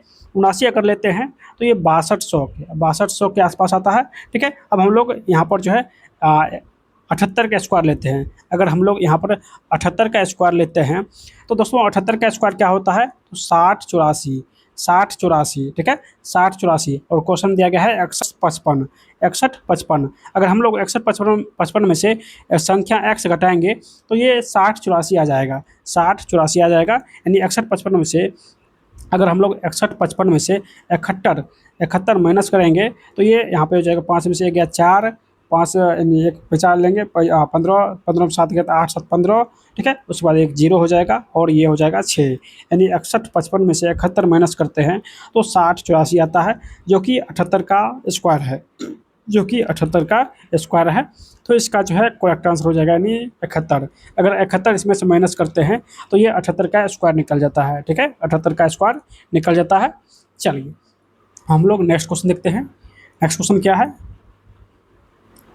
चलिए यहाँ से हम लोग अब नेक्स्ट क्वेश्चन सोल्यूशन करेंगे 73 नंबर, ठीक है। 73 नंबर क्वेश्चन स्टार्ट सोल्यूशन करेंगे, ठीक है। क्वेश्चन क्या है कि देखिए, क्वेश्चन है कि 13 और 23 को किस छोटी से छोटी संख्या से गुना करें ताकि यह पूर्ण घन बन जाए। यानी किस छोटी से छोटी संख्या से गुना करें या पूर्ण घन जो है वो बन जाए। देखिए घन बनने के लिए जो है पावर, घन के पावर 3 होता है, ठीक है, या जोड़ा 3 लेना पड़ता है। यानी 3 अगर जोड़ा में है तो वो घन बनेगा। तो हम लोग सबसे पहले 13 और 23 को हम लोग गुणनखंड करेंगे। तो यहाँ पे देखिए 3 से अगर लगाते हैं, 3 चौके 12, ठीक है, एक पैसा जाएगा, 3 चौके 12 और 3 इकाई 3। फिर हम लोग 3 से लगाएंगे, 3 इकाई 3, 3 चौके 12, 3 7 21। फिर हम लोग 3 से लगाएंगे, 3 चौके 12, 3 मा 27, ठीक है। अब 7 से लगे, 7 7 49। देखिए 3 जो है 3 है, 3 जो है कितना है, 3 है, ठीक है। 7 कितना है, तो 7 2 है। तो यहाँ पर एक चीज़ देखिए, 3 गो है, मतलब एक यहाँ से निकल जाएगा क्योंकि घनमूल है। तो घनमूल में जो है 3 का जोड़ा लेते हैं, तो 3 में से 3 को 3 है तो एक 3 बाहर ले लेंगे, नहीं, ठीक है। और 7 2 है तो एक 7 और गुना करेंगे तो यहाँ पर भी एक घन निकल जाएगा, नहीं, घनमूल यहाँ से भी एक ले लेंगे 7, ठीक है। तो 7 या 21 का जो है क्यू हो जाएगा, ठीक है। तो अगर हम लोग यहाँ पे 7 से गुना करते हैं, ठीक है, तो ये घनमूल बन जाएगा, ठीक है, क्योंकि यहाँ पे 2 7 है, एक 7 और गुना करेंगे तो ये घनमूल बन जाएगा। तो ऑप्शन जो है इसका डी हो जाएगा, ऑप्शन डी हो जाएगा, ठीक है। चलिए नेक्स्ट क्वेश्चन क्या है, देखिए नेक्स्ट क्वेश्चन है कि निम्नलिखित वह संख्या बताइए जिसमें उसके वर्ग को जोड़ने पर परिणाम 240 आता है। मान लीजिए कोई संख्या x है, अगर x का स्क्वायर जोड़ेंगे तो ये 240 होना चाहिए, 240 होना चाहिए। या आप लोग इस प्रोसेस से बना लीजिए या आप लोग ऑप्शन से बनाइए। मान लीजिए कोई ऑप्शन एक रख दीजिए, 15 पहले रखेंगे और फिर 15 का स्क्वायर यहाँ पर रख देंगे। 15 का स्क्वायर क्योंकि x स्क्वायर हो जाएगा तो 15 का स्क्वायर 225 होता है। 15 और 225 जोड़ेंगे तो 240 हो रहा है, मतलब ये ऑप्शन बिल्कुल बैठ रहा है। तो ऑप्शन जो है इसका एक करेक्ट हो जाएगा, ठीक है। यानी क्वेश्चन है कि कोई संख्या है और उसको वर्ग करने पर 240 हो रहा है या नहीं, ठीक है। ऑप्शन से यहाँ पे देखिए ऑप्शन ए रखने पर यहाँ से निकल रहा है, ठीक है। 15 रखें और 15 का स्क्वायर 225 रखें तो ये 240 पुर रहा है, ठीक है। तो यानी इसका आंसर ऑप्शन नंबर ए हो जाएगा, ऑप्शन ए हो जाएगा। चलिए नेक्स्ट क्वेश्चन देखते हैं। नेक्स्ट क्वेश्चन क्या है कि रूट 6 प्लस रूट 6 यानी डॉट डॉट डॉट यानी अनगिनत है, ठीक है। इसको किस प्रकार हम लोग बनाएंगे, तो 6 का जो है हम लोग 2 भाग में तोड़ लेंगे, 2 तिया 6, ठीक है। जो बड़ा वाला भाग है 3 ये पॉजिटिव हो जाएगा, और जो वो छोटा वाला भाग है ये नेगेटिव हो जाएगा, ठीक है। इसको बनाने का शॉर्ट तरीका है, जो बड़ा वाला भाग है वो पॉजिटिव हो जाएगा और जो छोटा वाला भाग है वो नेगेटिव हो जाएगा, ठीक है। तो 3 जो है पॉजिटिव है और 2 माइनस है, तो 2 माइनस को जो हम लोग रूट में लिखेंगे, ठीक है। इस प्रकार जो है रूट 3 जो है इसका आंसर हो जाएगा, या इसी को हम लोग 3 पर पावर 1/2 लिखते हैं, ठीक है। रूट को हम लोग 1/2 भी लिखते हैं, तो 3/1/2 हो जाएगा, यानी ऑप्शन जो है इसका सी हो जाएगा। ठीक है, पहले आप लोग 2 भाग में तोड़ लीजिए। बड़ा वाला जो भाग है वो पॉजिटिव हो जाएगा और छोटा वाला जो भाग है वो नेगेटिव हो जाएगा। बड़ा वाला भाग जो है अंदर रूट के अंदर हो जाएगा। ठीक है, यानी माइनस वाला भाग रूट बन जाएगा, तो √3 हो जाएगा। इसी को हम लोग जो है 3/1/2 भी लिख सकते हैं। ठीक है, तो ऑप्शन जो है इसका सी हो जाएगा। चलिए नेक्स्ट क्वेश्चन क्या है, तो नेक्स्ट क्वेश्चन है कि देखिए क्वेश्चन है कि m संख्याओं का औसत n² है, तो m गुने n² हो जाएगा, क्योंकि औसत में गुना करते हैं, प्लस यहाँ पे प्लस देंगे। फिर कह रहा है कि n संख्याओं का औसत m² है, यानी n संख्या है और इसका जो है औसत m² है। ठीक है, तो सभी को गुना करेंगे और टोटल संख्या से भाग देंगे। टोटल जो है m + n संख्या है, तो m + n से इसमें भाग देंगे। ठीक है, तो यहाँ पर देखिए, यहाँ पर भी m है, यहाँ पर भी m है, यहाँ पर भी n है और यहाँ पर भी n है, तो एक m और एक n कॉमन लेंगे, अंदर में बच जाएगा m + n बच जाएगा, बटे m + n हो जाएगा। ये दोनों कट जाएगा क्योंकि सेम है, तो ऊपर नीचे कट जाएगा, तो इसका जो है आंसर हो जाएगा mn जो है इसका करेक्ट आंसर हो जाएगा, जो कि ऑप्शन नंबर सी में दिया हुआ है। ठीक है, चलिए नेक्स्ट क्वेश्चन क्या है, क्वेश्चन है कि क्वेश्चन क्या है कि एक साइकिल सवार 15 किलोमीटर 20 किलोमीटर, यानी एक साइकिल सवार है 15 किलोमीटर चला, फिर 20 किलोमीटर चला, फिर 25 किलोमीटर चला। ठीक है, 25 किलोमीटर की दूरियां क्रमशः 15 किलोमीटर प्रति घंटा, यानी पहला जो है ये 15 किलोमीटर प्रति घंटा चला, दूसरा जो है हाँ ये 25 किलोमीटर प्रति घंटा चला। ठीक है, और तीसरा जो है ये 15 किलोमीटर प्रति घंटा चला। ठीक है, चारों से तय करता है, तो उसकी औसत चाल निकालें, यानी आपसे क्वेश्चन में औसत चाल निकालने के लिए कह रहा है। ठीक है, औसत चाल निकालने का जो है फॉर्मूला क्या होता है, तो कुल दूरी बटे कुल समय औसत चाल निकालने का फॉर्मूला होता है कुल दूरी बटे कुल समय। तो यहाँ पर समय नहीं दिया हुआ है, तो हम लोग सबसे पहले समय निकालेंगे। ठीक है, समय निकालेंगे तो समय क्या हो जाएगा, तो कुल दूरी बटे कुल समय। ठीक है, कुल दूरी बटे कुल समय जो है यहाँ से हम लोग सबसे पहले समय निकालेंगे, उसके बाद कुल दूरी में भाग देंगे। तो समय निकालने के लिए सबसे पहले 15 किलोमीटर पहला है, तो 15 किलोमीटर हो जाएगा, बटे कुल चाल कितना है, तो चाल 15 किलोमीटर प्रति घंटा है, तो भाग देंगे, तो ये पहला का समय निकल जाएगा, प्लस 20 किलोमीटर टोटल दूरी है और ये किस चाल से चल रहा है, तो दोस्तों ये चल रहा है 25 किलोमीटर चाल से, 25 किलोमीटर प्रति घंटा की चाल चल रहा है। ये सेकेंड का जो है समय निकल जाएगा, प्लस 25 किलोमीटर तीसरा है। ठीक है, और ये चल रहा है 15 किलोमीटर प्रति घंटा के स्पीड से। ठीक है, 15 किलोमीटर प्रति घंटा के स्पीड चल रहा है, तो यहाँ से कुल समय जो है निकल जाएगा, कुल समय यहाँ से निकल जाएगा। ठीक है, देखिए 15 का ही 15 हो जाएगा। ठीक है, 5 × 15 5 × 25 5 × 20 5 × 25, यानी हो जाएगा 1 + 4/5 + 5/3। ठीक है, यहाँ से टोटल लॉस निकालिएगा तो ये निकल जाएगा 52/15, ये 52/15 हो जाएगा, क्योंकि 15 जो है यहाँ से टोटल लॉस निकल जाएगा और टोटल मान 52/15 हो जाएगा। ये जो है कुल समय आया है। तो अब हम लोग औसत चाल निकालेंगे, तो औसत चाल होता है कुल दूरी बटे कुल समय। ठीक है, कुल दूरी कितना है, तो कुल दूरी है 15 किलोमीटर 20 किलो, यानी 35 और 35 25 60, यानी कुल दूरी है 60 किलोमीटर। कुल समय जो है वो 52/15 लगा, तो 52 नीचे हो जाएगा और 15 जो है ऊपर आ जाएगा। ठीक है, ऊपर आ जाएगा, यहाँ से जब गुना भाग कीजिएगा तो ये हो जाएगा, यानी 17.31 किलोमीटर 17.31 किलोमीटर प्रति घंटा जो है यहाँ से निकल जाएगा औसत चाल। तो ऑप्शन जो है इसका बी हो जाएगा, ऑप्शन बी हो जाएगा। ठीक है, चलिए नेक्स्ट क्वेश्चन देखते हैं। नेक्स्ट क्वेश्चन क्या है कि ये भी औसत का क्वेश्चन है कि 8 अवलोकन का औसत 16 है, 8 अवलोकन का औसत 16 है, फिर 4 अवलोकन का 64, यानी 4 अवलोकन का जो है औसत 64 है। ठीक है, तो टोटल अवलोकन का औसत क्या हो जाएगा, तो 8 + 4 12 हो जाएगा, बस 12 से इसमें भाग दे दीजिए, तो 16 है 28 से हो जाएगा, यानी 128। 64 को 4 से गुना कीजिए तो 256 हो जाएगा, और इसमें 12 से भाग दे दीजिए, तो ये हो जाएगा 384/12। ठीक है, यहाँ से भाग दीजिएगा तो आ जाएगा 32। ठीक है, तो इसका जो है करेक्ट आंसर हो जाएगा 32 जो है इसका करेक्ट आंसर हो जाएगा।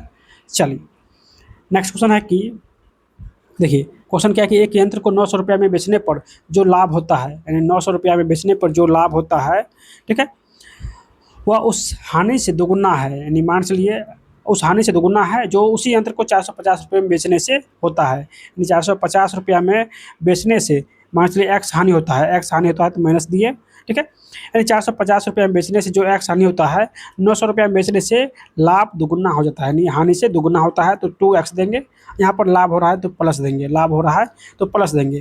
क्वेश्चन को समझिए, ये शॉर्ट ट्रिक हुआ।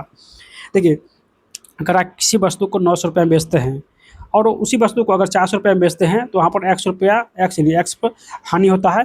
और अगर 900 रुपये में बेचते हैं तो एक्स का दुगुना लाभ होता है, तो एक्स का दुगुना लाभ हो रहा है, ठीक है। ये प्लस माइनस है, अगर प्लस माइनस रहे तो जोड़ देंगे, ठीक है। यानी प्लस माइनस रहेगा तो जोड़ देंगे, तो 2 और 1 यानी 2x plus x, total 3x हो जाएगा, ठीक है। यहाँ पर हमेशा जो है माइनस होगा, ठीक है।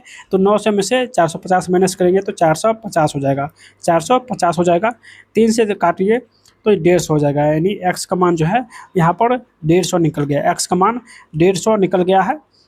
अब हम लोग क्रयमूल्य निकालेंगे, तो क्रयमूल्य निकालने के लिए क्या करते हैं, तो यहाँ पे देखिए माइनस हो रहा है, अगर इसमें जोड़ देंगे 450 में, अगर हम लोग जो है x का मान यहाँ पे जोड़ते हैं तो ये क्रयमूल्य निकल जाएगा। 450 है, ठीक है, और x माइनस हो रहा है, मतलब x अगर जोड़ते हैं तो ये क्रयमूल्य हो जाएगा।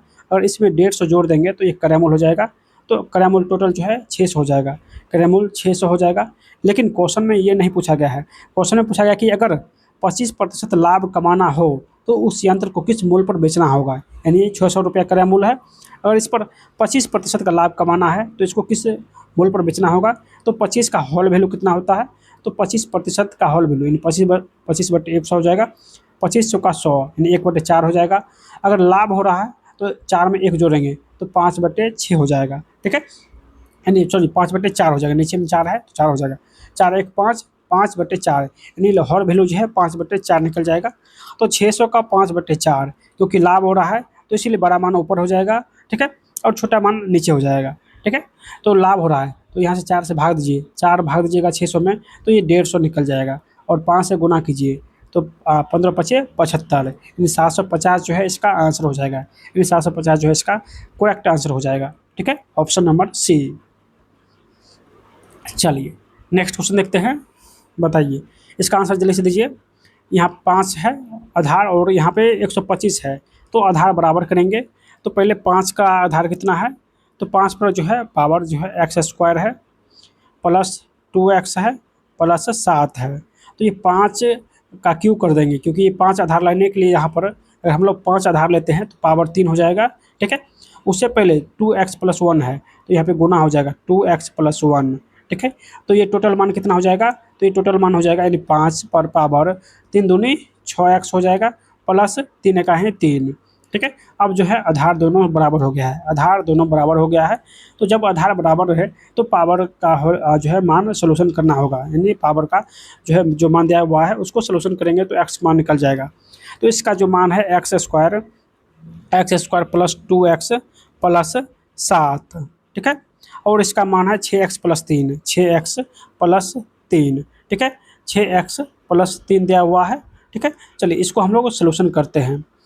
तो देखिए 6x इधर लाएंगे तो x² हो जाएगा, और 2x प्लस में है और ये 6 इधर आएगा तो माइनस है, ये 4x हो जाएगा, ठीक है। 7 में से 3 घटाएंगे तो ये +4 हो जाएगा, ठीक है, बराबर 0, यानी x² - 4x + 4 हो जाएगा, ठीक है। जब इसको निकालिएगा तो यहाँ पे देखिए तो ये हो जाएगा, यानी ये x - 2 का होल स्क्वायर हो जाएगा, x - 2 का होल स्क्वायर है, ठीक है। अगर आप लोग सोल्यूशन कीजिएगा तो यहाँ से निकल जाएगा x - 2 का होल स्क्वायर, ये सारे मान है, ठीक है। इस सारे के मान के स्थान पर जो है हम लोग x - 2 का होल स्क्वायर भी लिख सकते हैं, बराबर 0 हो जाएगा, ठीक है।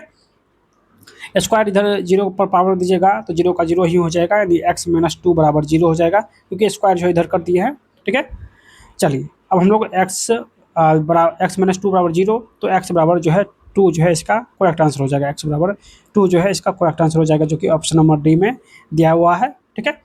चलिए नेक्स्ट क्वेश्चन क्या है, तो नेक्स्ट क्वेश्चन है कि 150 रुपया प्रति दर्जन की दर से संतरा बेचने पर राशि को 25% की हानि होता है। यानी अगर आप लोग 150 रुपया में कोई वस्तु को बेचते हैं तो इस पर जो है हानि कितना हो रहा है, तो 25%। इसका होल वैल्यू निकालेंगे तो 25/100 करेंगे, 2500 का 100 यानी 1/4 हो जाएगा।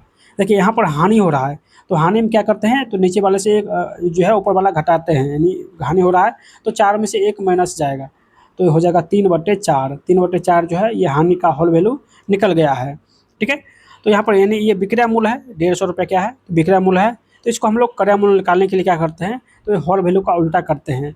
अगर क्रय मूल्य निकालना है तो होल वैल्यू को उल्टा करेंगे। ये विक्रय मूल्य है और होल वैल्यू कितना आया है, तो 3/4। अगर इसको हम लोग होल वैल्यू को उल्टा करेंगे तो यहाँ से क्रय मूल्य निकल जाएगा, ठीक है। तो ये टोटल मान जो है वो क्रय मूल्य हो गया, ये टोटल मान क्रय मूल्य हो गया है। अब क्या कर रहा है, करा किसी को 20% का लाभ पाने के लिए उन्हें किस दर पर बेचना होगा। अगर 20% लाभ पाने के लिए हमको इस पर जो है किस प्रकार बेचना होगा, तो 20% का होल वैल्यू क्या हो जाएगा, तो 20/100, 20×5 यानी 1/5 हो जाएगा। यहाँ पे लाभ हो रहा है, यानी लाभ हो रहा है मतलब 1 जोड़ेंगे तो 5 में 1 जोड़ेंगे तो 6/5 हो जाएगा। 6/5 हो गया होल वैल्यू। यहाँ पे करा कि विक्रय मूल्य निकालिए, विक्रय मूल्य। तो विक्रय मूल्य निकालने के लिए जो है होल वैल्यू को सेम से गुणा कर देंगे तो 6/5 हो जाएगा, 6/5 हो जाएगा। इसको होल वैल्यू यहाँ पे उल्टा इसीलिए नहीं किए क्योंकि यहाँ पर हम लोग को विक्रय मूल्य चाहिए, विक्रय मूल्य चाहिए, ठीक है, ना कि क्रय मूल्य। अगर क्रय मूल्य चाहिए तो होल वैल्यू को उल्टा करेंगे, विक्रय मूल्य चाहिए तो क्रय मूल्य जो होल वैल्यू है वो सेम रहेगा, ठीक है। अब इसको जो है सोल्यूशन कर लीजिए। 5 15 से 15 खत्म, ठीक है, यानी 150 10 बच गया तो 600 को 24 10, टोटल 240 जो है इसका करेक्ट आंसर हो जाएगा। ऑप्शन नंबर सी जो है इसका करेक्ट हो जाएगा, ठीक है।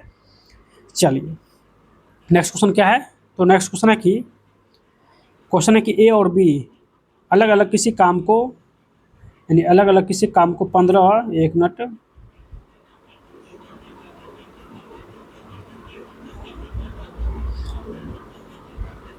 चलिए क्वेश्चन है कि ए और बी अलग अलग किसी काम को 15 और 20 दिनों में पूरा करता है।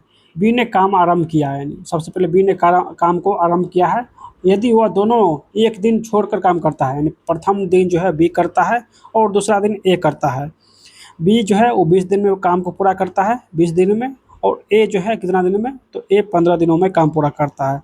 टोटल काम कितना दिन में होगा, तो दोनों का लॉस हो जाएगा 60, ठीक है। या जो है प्रथम बी का जो है रेशियो यहाँ से निकल जाएगा 20/60, ठीक है, क्षमता 3 निकल जाएगा और ए का क्षमता 4 निकल जाएगा, ठीक है।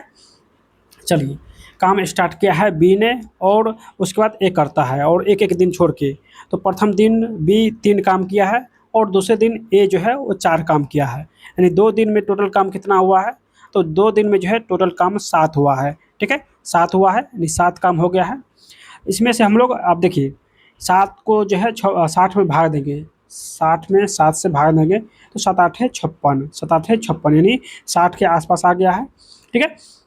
यानी 56 जो है काम कितना दिन में आया है, तो 8 दिनों में, 56 काम 8 दिनों में आया है, ठीक है, 8 हो जाएगा। तो इधर 8 से गुना किए हैं तो इधर भी 8 से गुना करेंगे क्योंकि 2 दिन में एक काम हो रहा है, 2 दिन में दोनों जो है 2 दिन में 7 काम हो रहा है, तो 8 से गुना इधर भी किए हैं तो इधर भी 8 से गुना करेंगे तो 8 दूनी 16 हो जाएगा, ठीक है, यहाँ से 16 हो जाएगा। 16 दिनों में जो है टोटल काम 56 हुआ है, 8 सत्ते 56 काम हो गया है, यानी 60 काम में 56 काम जो है कितना दिन में हुआ है, 16 दिन में। अब जो है नेक्स्ट दिन कौन करेगा, तो बी करेगा, और बी एक दिन में जो है 3 काम करता है। बी एक दिन में 3 काम किया, यानी 56 में से 60 में से 56 काम खत्म हो गया तो बाकी 4 काम, 4 काम में 3 काम जो है ए बी जो है कर दिया, ठीक है। नेक्स्ट दिन बी आया और इसने 3 काम कर दिया, ठीक है, तो बी अगला दिन यानी एक दिन बी काम किया है, ठीक है, और ये 3 काम कर दिया है, ठीक है, 3 काम कर दिया है। अब भी एक काम बचा हुआ है, अब भी एक काम बचा हुआ है, ठीक है। अब जो एक काम है वो कौन करेगा, तो ए करेगा, और ए जो है एक दिन में 4 काम करता है, ठीक है। तो ए का टोटल क्षमता 4 है लेकिन उसको एक ही काम मिला है, ठीक है, तो ये 1/4 हो जाएगा, यानी 56 + 1 + 1/4 हो जाएगा। एक मिनट दोस्तों, यहाँ पे 56 नहीं होगा, ये कि यहाँ पे जो है 1 मिनट आपको बता रहे हैं। देखिए यहाँ पे 56 नहीं होगा, यहाँ पे 16 हो जाएगा, 16, क्योंकि 16 दिन में काम किया है 56 काम, तो 16 दिन में फिर अगले एक दिन में काम किया है 3, ठीक है, फिर अगले दिन काम किया है 1/4। 16 दिन में काम किया है 56, ठीक है, 16 दिनों में जो है कितना काम किया है, 56 काम यहाँ पर किया है। देखिए यहाँ पे 56 काम किया है, ठीक है, फिर अगले दिन जो है 3 काम किया है, फिर अगले दिन 3 काम किया है, फिर अगले दिन 1/4 काम किया है, तो टोटल काम हो जाएगा 17.1/4, 17.1/4 हो जाएगा, जो कि ऑप्शन नंबर डी में दिया हुआ है, ठीक है। चलिए नेक्स्ट क्वेश्चन देखते हैं। क्वेश्चन क्या है? तो क्वेश्चन है कि देखिए, क्वेश्चन बहुत ही अच्छा क्वेश्चन है। करा कि सप्ताह के पहले 3 दिन का औसत 23 डिग्री है। पहले 3 दिन का औसत 23 डिग्री है, ठीक है। तो 23 हो जाएगा। फिर करा कि और अगले 3 दिनों का औसत 24 है। अगले 3 दिन का औसत 24 है, तो 24 या 72 हो जाएगा। यानी 3 दिन 6 दिन का औसत निकल गया है, ठीक है। 6 दिन का औसत निकल गया है। अब एक दिन बच गया है। कह रहा कि पूरे सप्ताह का औसत यानी 7 दिन का औसत जो है कितना दिया हुआ है? 23.5। पूरे 7 दिन का औसत 23.5 दिया हुआ है। तो टोटल मान जो है हम लोग यहाँ से निकाल लेंगे, ठीक है। तो टोटल जो है मान यहाँ से निकल जाएगा, यानी 164.5, 164.5 डिग्री, ठीक है। यानी एक सप्ताह में जो है 164.5 डिग्री काम करता है। और 6 दिन में कुल कितना काम करता है? तो 9 2 11, 713, 1 14, 141। 6 दिन में 141 काम करता है 6 दिन में। और 7 दिन में कितना काम करता है? तो 164.5 काम करता है। तो एक दिन का यहाँ से माइनस करके निकाल लीजिए। 7 में से 6 घटाएंगे तो एक दिन हो जाएगा। यानी एक दिन का काम जो है 164 में से 141 घटा लीजिए तो हो जाएगा, यानी 2.56, 23.56 हो जाएगा, ठीक है। जो कि ऑप्शन नंबर 6 नहीं है, ये डिग्री है, डिग्री सेल्सियस है, ठीक है। तो 23.5 जो है इसका करेक्ट आंसर हो जाएगा, ठीक है। यानी ये टोटल 7 दिन का काम है और ये जो है 6 दिन काम है। तो 7 दिन में से 6 दिन घटाएंगे तो एक दिन का काम जो है निकल जाएगा, ठीक है। 23.5, तो जो कि ऑप्शन नंबर डी में दिया हुआ है, ठीक है। चलिए नेक्स्ट क्वेश्चन क्या है? क्वेश्चन है कि विवेक की वर्तमान आयु उसके 2 बच्चों की उम्र के योग से दोगुना है, ठीक है। यानी विवेक का वर्तमान आयु उसके 2 बच्चे, बच्चा मान चलिए ये बच्चा है, ठीक है, चिल्ड्रन, ठीक है। दो बच्चों के 2 बच्चों की उम्र, एक मिनट, 2 बच्चों की उम्र के योग से दोगुना है। मान चलिए 2 बच्चों का योग x है, तो विवेक का जो टोटल उम्र हो जाएगा ये 2x हो जाएगा, क्योंकि करा कि दोगुना है तो 2x हो जाएगा। अब कह रहा है कि 20 वर्ष के बाद विवेक का उम्र, 20 वर्ष के बाद विवेक का उम्र उसके 2 बच्चों के उम्र के योग का बराबर है। 20 वर्ष के बाद दोनों में 20 20 जोड़ेंगे, ठीक है। तो यहाँ पे देखिए 2 बच्चा है तो 20 20 40 हो जाएगा, यानी x + 40 हो जाएगा। 40 कहाँ से आया? तो 2 बच्चा है और 20 वर्ष बाद पूछा गया है, तो 20 20 40 हो जाएगा।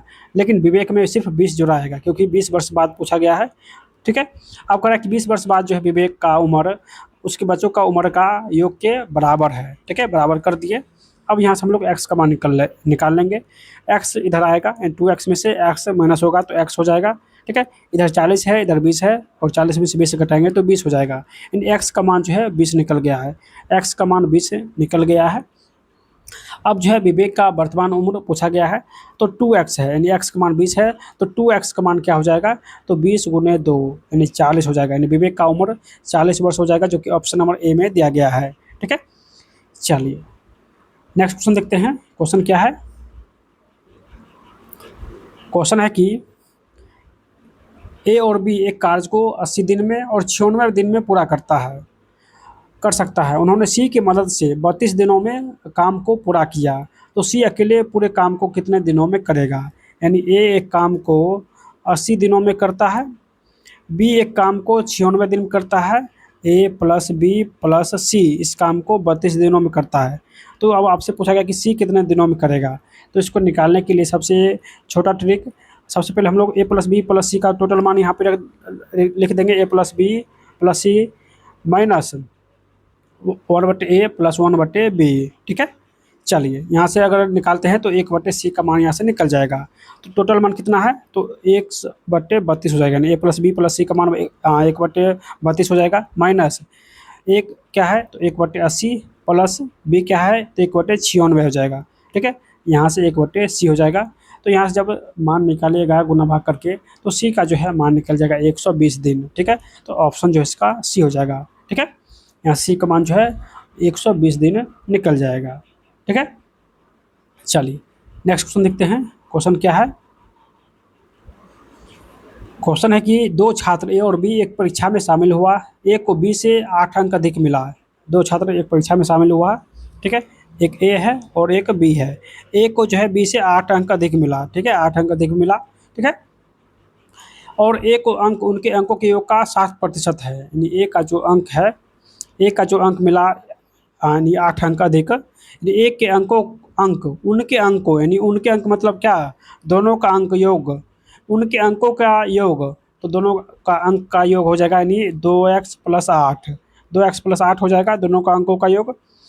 करा कि दोनों उनके अंकों का योग का 60% है, उनके अंकों का 60% है कौन, तो ए का अंक यानी ए का अंक है x+8, ठीक है। दोनों का अंकों का योग का 60% है ए का अंक, ठीक है। यहाँ से जो है टोटल मान निकाल लीजिएगा एक्स का मान, तो हो जाएगा यानी x+8 बराबर 2x+8 इंटू 60%, ठीक है। यहाँ से 0 से 0 खत्म, 3 हो जाएगा, ये 5 हो जाएगा, 5 इधर आके गुना हो जाएगा और 3 इधर में, तो 5x+8 पंचे 40 बराबर 3 दूनी 6x प्लस 8 24 हो जाएगा। देखिए 5x छोटा है इधर जाएगा, तो 6x में से माइनस होगा तो ये x हो जाएगा, 24 इधर आके माइनस हो जाएगा, तो यहाँ से हो जाएगा 40 में से 24 माइनस करेंगे तो ये 16 हो जाएगा, ठीक है। ये x का मान जो है 16 निकल गया है, x का मान जो है क्या निकल गया है, तो 16 निकल गया है। अब क्वेश्चन में पूछा गया कि ए और बी द्वारा प्राप्त किए गए अंकों का जोड़, तो x का मान 16 है और ए का मान हो जाएगा यानी x प्लस यानी 16+8 24 हो जाएगा, ठीक है। 24 और 16 को जोड़िए, 24 और 16 को जोड़ेंगे 24 + 16 तो ये 40 हो जाएगा, ये 40 हो जाएगा, इन दोनों का योग 40 हो जाएगा, जो कि ऑप्शन नंबर सी में दिया गया है, ठीक है। चलिए नेक्स्ट है कि क्वेश्चन है कि एक वस्तु का अंकित मूल्य 180 है, अंकित मूल्य 180 है, ठीक है। ये अंकित मूल्य है, ये अंकित मूल्य है, ठीक है, अंकित मूल्य है, ठीक है 180। इसके अंकित मूल्य पर 20% का छूट दिया, तो 20% छूट दिया मतलब 80%, 80/100 हो जाएगा। छूट पर बेचती है, ठीक है, बेचा, फिर इसे 25% का लाभ प्राप्त करता है, तो वस्तु का क्रय मूल्य क्या हो जाएगा, यानी एक वस्तु का अंकित मूल्य है, इस पर जो है 20% छूट दिया, अब इस पर जो है 25% का लाभ हो रहा है, ये क्या है, अब ये जो है ये विक्रय मूल्य निकल गया है, यानी सॉरी पहले अंकित मूल्य था, अंकित मूल्य पर जो है 20% छूट दिया, तो ये हो जाएगा 0 से 0 खत्म, 0 0 खत्म, यानी 18 44 यानी 18 64 814 यानी 144 हो जाएगा। टोटल जो है छूट देने के बाद जो है विक्रय मूल्य 144 हो गया है, 144। अब इस पर जो है 25% का लाभ हो रहा है, तो लाभ 25% हो रहा है, ठीक है। तो 25/100 हो जाएगा, 25 का 100 यानी 1/4 लाभ हो रहा है, तो 5/4 हो जाएगा। अब यहाँ पे देखिए क्वेश्चन में पूछा गया कि क्रय मूल्य निकालने के लिए हॉल वैल्यू को उल्टा करते हैं, क्रय मूल्य निकालने के लिए हॉल वैल्यू को उल्टा करेंगे, तो 144 गुने 4/5 यानी इसका उल्टा करेंगे क्रय मूल्य निकालने के लिए, तो यहाँ से जो है क्रय मूल्य कितना निकल जाएगा, तो यहाँ से क्रय मूल्य 115.2 निकल जाएगा, ठीक है, जो कि ऑप्शन नंबर डी में दिया हुआ है। चलिए नेक्स्ट है कि देखिए 22 और 16 के व्युत्क्रम का लघुत्तम समावर्तक यानी एलसीएम ज्ञात करें, यानी 1/22 और 1/16 का जो है एलसीएम आपसे पूछा गया है, एलसीएम, ठीक है। जब बट्टा जो पूर्णांक वाला संख्या जैसे बट्टा वाला रहता है, तो इसको एलसीएम निकालने के लिए क्या करते हैं, तो एलसीएम कर रहा है तो ऊपर वाला का एलसीएम हो जाएगा और नीचे वाला का एचसीएफ हो जाएगा, नीचे वाला का एचसीएफ हो जाएगा और ऊपर वाला का एलसीएम हो जाएगा, ठीक है। तो 1 और 1 का एलसीएम 1 हो जाएगा, 22 और 16 का जो है एचसीएफ, 22 और 16 का एचसीएफ 2 हो जाएगा, ठीक है। तो इस प्रकार जो है इसका आंसर 1/2 हो जाएगा, ऑप्शन जो इसका ए हो जाएगा, ऑप्शन ए हो जाएगा, ठीक है। चलिए नेक्स्ट है कि एक आदमी 14 किलोमीटर प्रति घंटा की चाल से चल रहा है, प्रत्येक किलोमीटर के बाद वो 7 मिनट आराम करता है, ठीक है, यानी 14 किलोमीटर प्रति घंटा की स्पीड से वो चल रहा है और प्रत्येक किलो यानी 1 किलोमीटर चला और ये 7 मिनट रुका, ठीक है, 7 मिनट रुका, फिर अगला 1 किलोमीटर चला, फिर ये 7 मिनट यहाँ पे रुका, ठीक है। करा कि प्रत्येक किलोमीटर के बाद वो 7 मिनट आराम करता है, और तो 7 किलोमीटर की दूरी तय करने में उसे कितना समय लगेगा, यानी 7 किलोमीटर टोटल दूरी तय करना है, तो उसको टोटल समय कितना लगेगा। देखिए 1 किलोमीटर हो गया, ये दूसरा किलोमीटर हो गया, फिर 3 चलेगा, फिर चौथा किलोमीटर चलेगा, फिर 5वां किलोमीटर चलेगा, फिर छठा किलोमीटर चलेगा और फिर 7वां किलोमीटर चलेगा, यानी यहाँ पे ये पहुँच गया है। तो यहाँ पे भी 7 मिनट लेगा, यहाँ पर भी 7 मिनट लेगा, यहाँ पर भी 7 मिनट लेगा और यहाँ पर भी 7 मिनट लेगा, और लास्ट में ये पहुँच ही गया, तो यहाँ पे आराम क्या करेगा, तो 1 2 3 4 5 6 यानी 6 बार जो है 7-7 मिनट लेगा, तो 6 7 42 टोटल 42 मिनट ये आराम करेगा, टोटल 42 मिनट ये आराम करेगा, ठीक है। अब करा कि 42 मिनट तो ये आराम किया है, लेकिन जो 7 किलोमीटर चला इसमें उसको कितना समय लगेगा, तो टोटल 7 किलोमीटर चला और 14 किलोमीटर स्पीड से चला, किलोमीटर टोटल चला और 102 किलोमीटर प्रति घंटा के चाल से चला। ठीक है, तो यहाँ से हम लोग निकाल लेंगे 7 दूनी 14। ठीक है, यानी 1/2 हो जाएगा। 1/2 का मान क्या होता है, तो 1/2 आवर का यानी घंटा का मान 30 मिनट होता है। 30 मिनट होता है, तो 42 मिनट पहले से था और 30 मिनट इसमें ऐड करेंगे तो हो जाएगा 2 4 3 7 यानी 72 मिनट हो जाएगा। और घंटा में अगर बदलते हैं तो 1 घंटा और 12 मिनट, 1 घंटा 12 मिनट हो जाएगा। इसको पूर्णांक में बदलिए तो 1×12/60, 12 पंचे 60 यानी 1/5 हो जाएगा। 1/1/5 हो जाएगा। ठीक है, तो ऑप्शन जो है इसका डी हो जाएगा, 1/1/5। ठीक है, यानी 1 घंटा 12 मिनट को जब इसको पूर्णांक में बदलिएगा तो 1/1/5 आ जाएगा। ठीक है, तो ऑप्शन जो है इसका डी हो जाएगा। चलिए नेक्स्ट क्वेश्चन है कि दो धनात्मक संख्याओं का योग 65 है, x + y। कोई दो संख्या है, इसका योग 65 है। ठीक है, अब कह रहा है कि इसके गुणनफलों का वर्गमूल, इसके गुणनफलों का वर्गमूल 26 है। इसके गुणनफलों का वर्गमूल 26 है। तो अब हम लोग क्या करेंगे, यहाँ पर देखिए दोनों और वर्गमूल करेंगे तो एक्स वाई हो जाएगा, एक्स वाई 676 यानी वर्गमूल करेंगे तो ये रूट कट जाएगा। ठीक है, और 26 का स्क्वायर 676 हो जाएगा। ठीक है, यानी x + y का मान 65 है, एक्स वाई का मान 676 है। तो कह रहा है कि उनके व्युत्क्रम का योग क्या हो जाएगा, यानी x + y का व्युत्क्रम, तो 1 + x + 1/y इसका व्युत्क्रम क्या हो जाएगा। तो इसको हम लोग यहाँ से सॉल्यूशन करेंगे तो लॉस ऑफ एक्स वाई हो जाएगा और x + y हो जाएगा। ठीक है, तो व्युत्क्रमों का योग है, यानी x + y का मान क्या है तो 65 है, x + y का मान क्या है तो 65 है।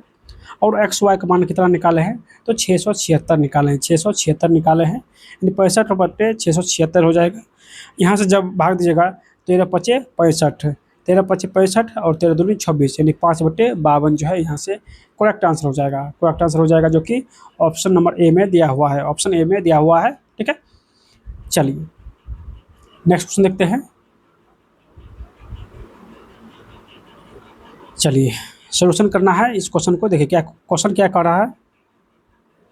क्वेश्चन है कि 13 का क्यू प्लस माइनस 8 का क्यू और प्लस माइनस इंटू यानी 5 का क्यू, यानी ए का क्यू है प्लस बी का क्यू प्लस सी का क्यू। तो A cube plus B cube plus C cube बराबर होता है 3abc, 3abc अंदर कोई भी मान रहे। ठीक है, यानी फॉर्मूला होता है A cube plus B cube plus C cube बराबर 3abc। यहाँ पर भी वही है, A cube plus B cube plus C cube बराबर 3abc हो जाएगा। तो हो जाएगा 3 गुण ए का मान क्या है तो 13 है, बी का मान क्या है तो -8 है तो -8 देंगे और सी का मान -5 है। यहाँ से माइनस माइनस खत्म हो जाएगा क्योंकि गुना में है। तो यहाँ से सभी को गुना कीजिएगा, यानी सभी को गुना कीजिएगा तो टोटल मान 1560 हो जाएगा, 1560 हो जाएगा जो कि ऑप्शन नंबर डी में दिया हुआ है। चलिए नेक्स्ट क्वेश्चन को सॉल्यूशन करते हैं। क्वेश्चन क्या है कि जो है यहाँ पे एक संख्या दिया हुआ है, इसको करा कि मान ज्ञात करने के लिए। तो इसमें हम लोग सबसे पहले देखेंगे छोटी संख्या कहाँ पर है। तो छोटी संख्या यहाँ पर है, देखिए छोटी संख्या यहाँ पर है तो इसको सॉल्यूशन करेंगे। तो पहले पूर्णांक को तोड़िए तो 5 × 25 चौका 25 × 4 = 29, 29/5 हो जाए, यानी इसको तोड़ रहे हैं तो 29/5 हो गया, भागा 14 दूनी 28 1 29, 29/2 हो जाएगा। ठीक है, भागा में है, जब गुना में इसको करेंगे तो 29/5 हो जाएगा। और यहाँ पे भागा है तो गुना में जब आएगा तो ये पलट जाएगा, जब गुना करेंगे तो पलट जाएगा, यानी 2/29 हो जाएगा, 2/29 हो जाएगा। तो ये टोटल मान जो है 29 खत्म हो जाएगा, यानी 2/5, 2/5 हो जाएगा। यानी इस टोटल मान यानी इस कोष्ठ का मान टोटल जो है 2/5 आया है, 2/5 आया है। अब देखिए ये गुना यानी कोष्ठ गुना है तो यहाँ पे गुना करेंगे। ठीक है, तो जब 15/4 गुने 2/5 कीजिएगा, 2/5 क्यों करेंगे क्योंकि ये छोटी कोष्ठ है, छोटी कोष्ठ है। ठीक है, इसको यहाँ पे गुना है तो गुना करेंगे तो 2 दूनी 4 5 या 15, यानी यहाँ से 3/2, 3/2 जो है यहाँ तक मान निकल गया है, यहाँ तक जो मान वो 3/2 निकल गया है। यानी मंझली कोष्ठ से पहले जो है टोटल मान कितना निकल गया है 3/2, 3/2। ठीक है, अब हम लोग बड़ी कोष्ठ का मान निकालेंगे तो इसको तोड़िए तो 3 × 3 = 9 2 11, 11/3। ठीक है, प्लस प्लस है तो प्लस देंगे और इस टोटल का मान जो कितना निकला है तो 3/2, 3/2 निकला है। ठीक है, तो यहाँ से लेकर यहाँ तक टोटल मान निकल जाएगा, 11/3 ये मान है, ये वाला मान, ठीक है। और 3/2 जो है टोटल को सोल्यूशन किए हैं तो 3/2 आया है, ठीक है। चलिए इसको सोल्यूशन करते हैं। तो लॉसा 6 हो जाएगा, तो 11 दूनी 22 प्लस 3 तिया 9, 9 दो 11 नहीं 31/6 हो जाएगा। टोटल जो मान यहाँ से लेकर यहाँ तक 31/6। और पहले से कितना है तो 6 18 6 5 18 5 23, 23/6 ये वाला हो जाएगा, 23/5 6, 23/6 ये वाला मान हो जाएगा।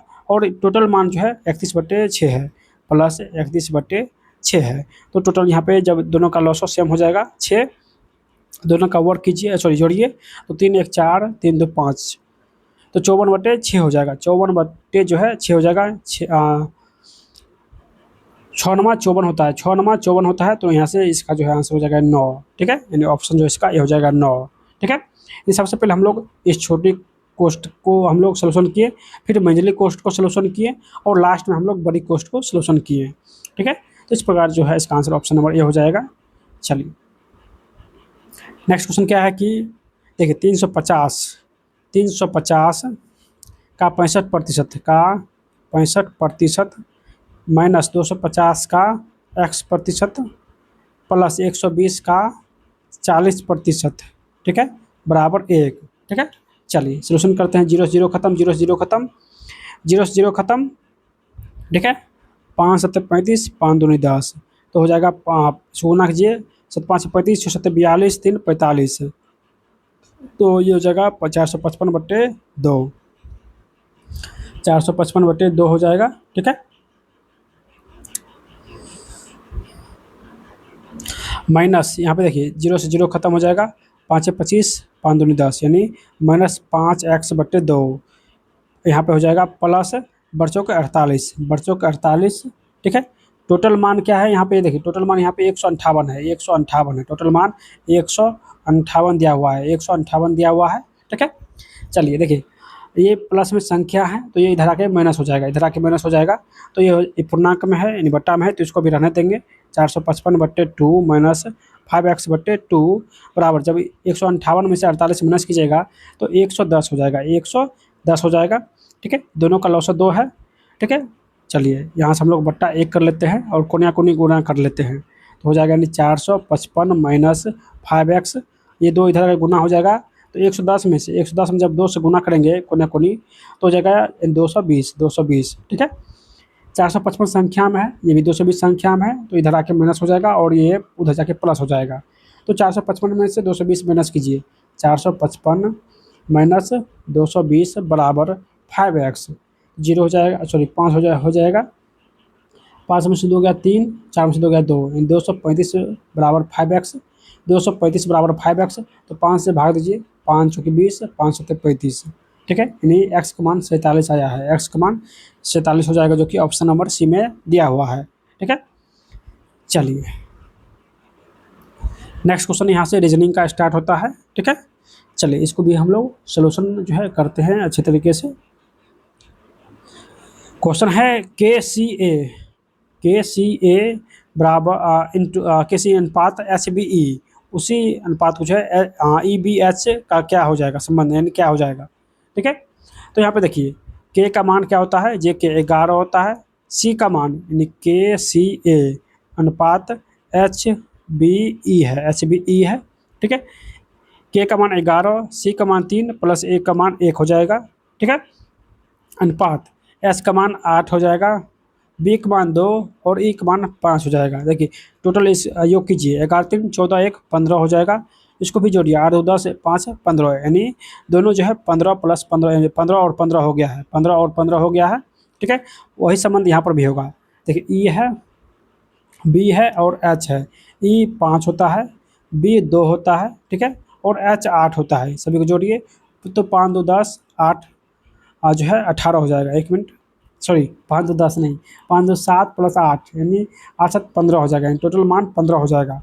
तो हम लोग ऑप्शन में देखेंगे किसका मान 15 आ रहा है, यानी किसका योग 15 आ रहा है, तो ऑप्शन नंबर बी को लीजिए, तो हो जाएगा यानी CGE, सी का मान होता है 3, जी का मान 7 और ई का मान 5, तो 7 3 10 5 15, यानी 15 ये भी आ रहा है, 15:15, 15:15, मतलब बी जो है इसका करेक्ट आंसर हो जाएगा, ठीक है। चलिए नेक्स्ट क्वेश्चन क्या है, करा कि 4 जो है वो समान है, लेकिन 4 में से 3 समान है लेकिन चौथा जो है वो भिन्न है। ठीक है, तो चलिए इसको भी हम लोग सोल्यूशन करते हैं। देखिए प्रथम ऑप्शन क्या है, प्रथम ऑप्शन है कि एफ एच के एम। एफ 6 होता है और एच 8 होता है, जे के 11 होता है और एम 13 होता है। यहाँ पर दो बढ़ा है, यहाँ पर 3 बढ़ा है और यहाँ पर 2 बढ़ा है। ठीक है, चलिए ऑप्शन बी लेते हैं, ऑप्शन बी लेते हैं। ए डी जी जे। ए का मान 1 होता है, डी का मान 4 होता है, जी का मान 7 होता है और जे का मान 10 होता है। यहाँ पर देखिए 3 बढ़ा है, फिर 3 बढ़ा है, फिर 3 बढ़ा है। ठीक है, चलिए यहाँ पर देखिए 2 3 2 बढ़ा है, लेकिन यहाँ पर 3 3 3 बढ़ा है। अब एक और ले लेते हैं जिससे निकल जाएगा मान। मान से ऑप्शन नंबर सी लेते हैं, बी ई एच और के। बी का मान 2 होता है, ए का मान 5 होता है, एच का मान 8 होता है और के का मान 11 होता है। यहाँ पर देखिए यहाँ पर भी 3 बढ़ा है, यहाँ पर भी 3 बढ़ा है, यहाँ पर भी 3 बढ़ा है। यानी सभी में जो है यहाँ पर 3 3 3, यहाँ पर भी 3 3 3, लेकिन प्रथम ऑप्शन 2 3 2 हो रहा है। मतलब प्रथम ऑप्शन जो है ये गलत हो जाएगा, क्योंकि सभी में जो है 3 3 का अंतर है।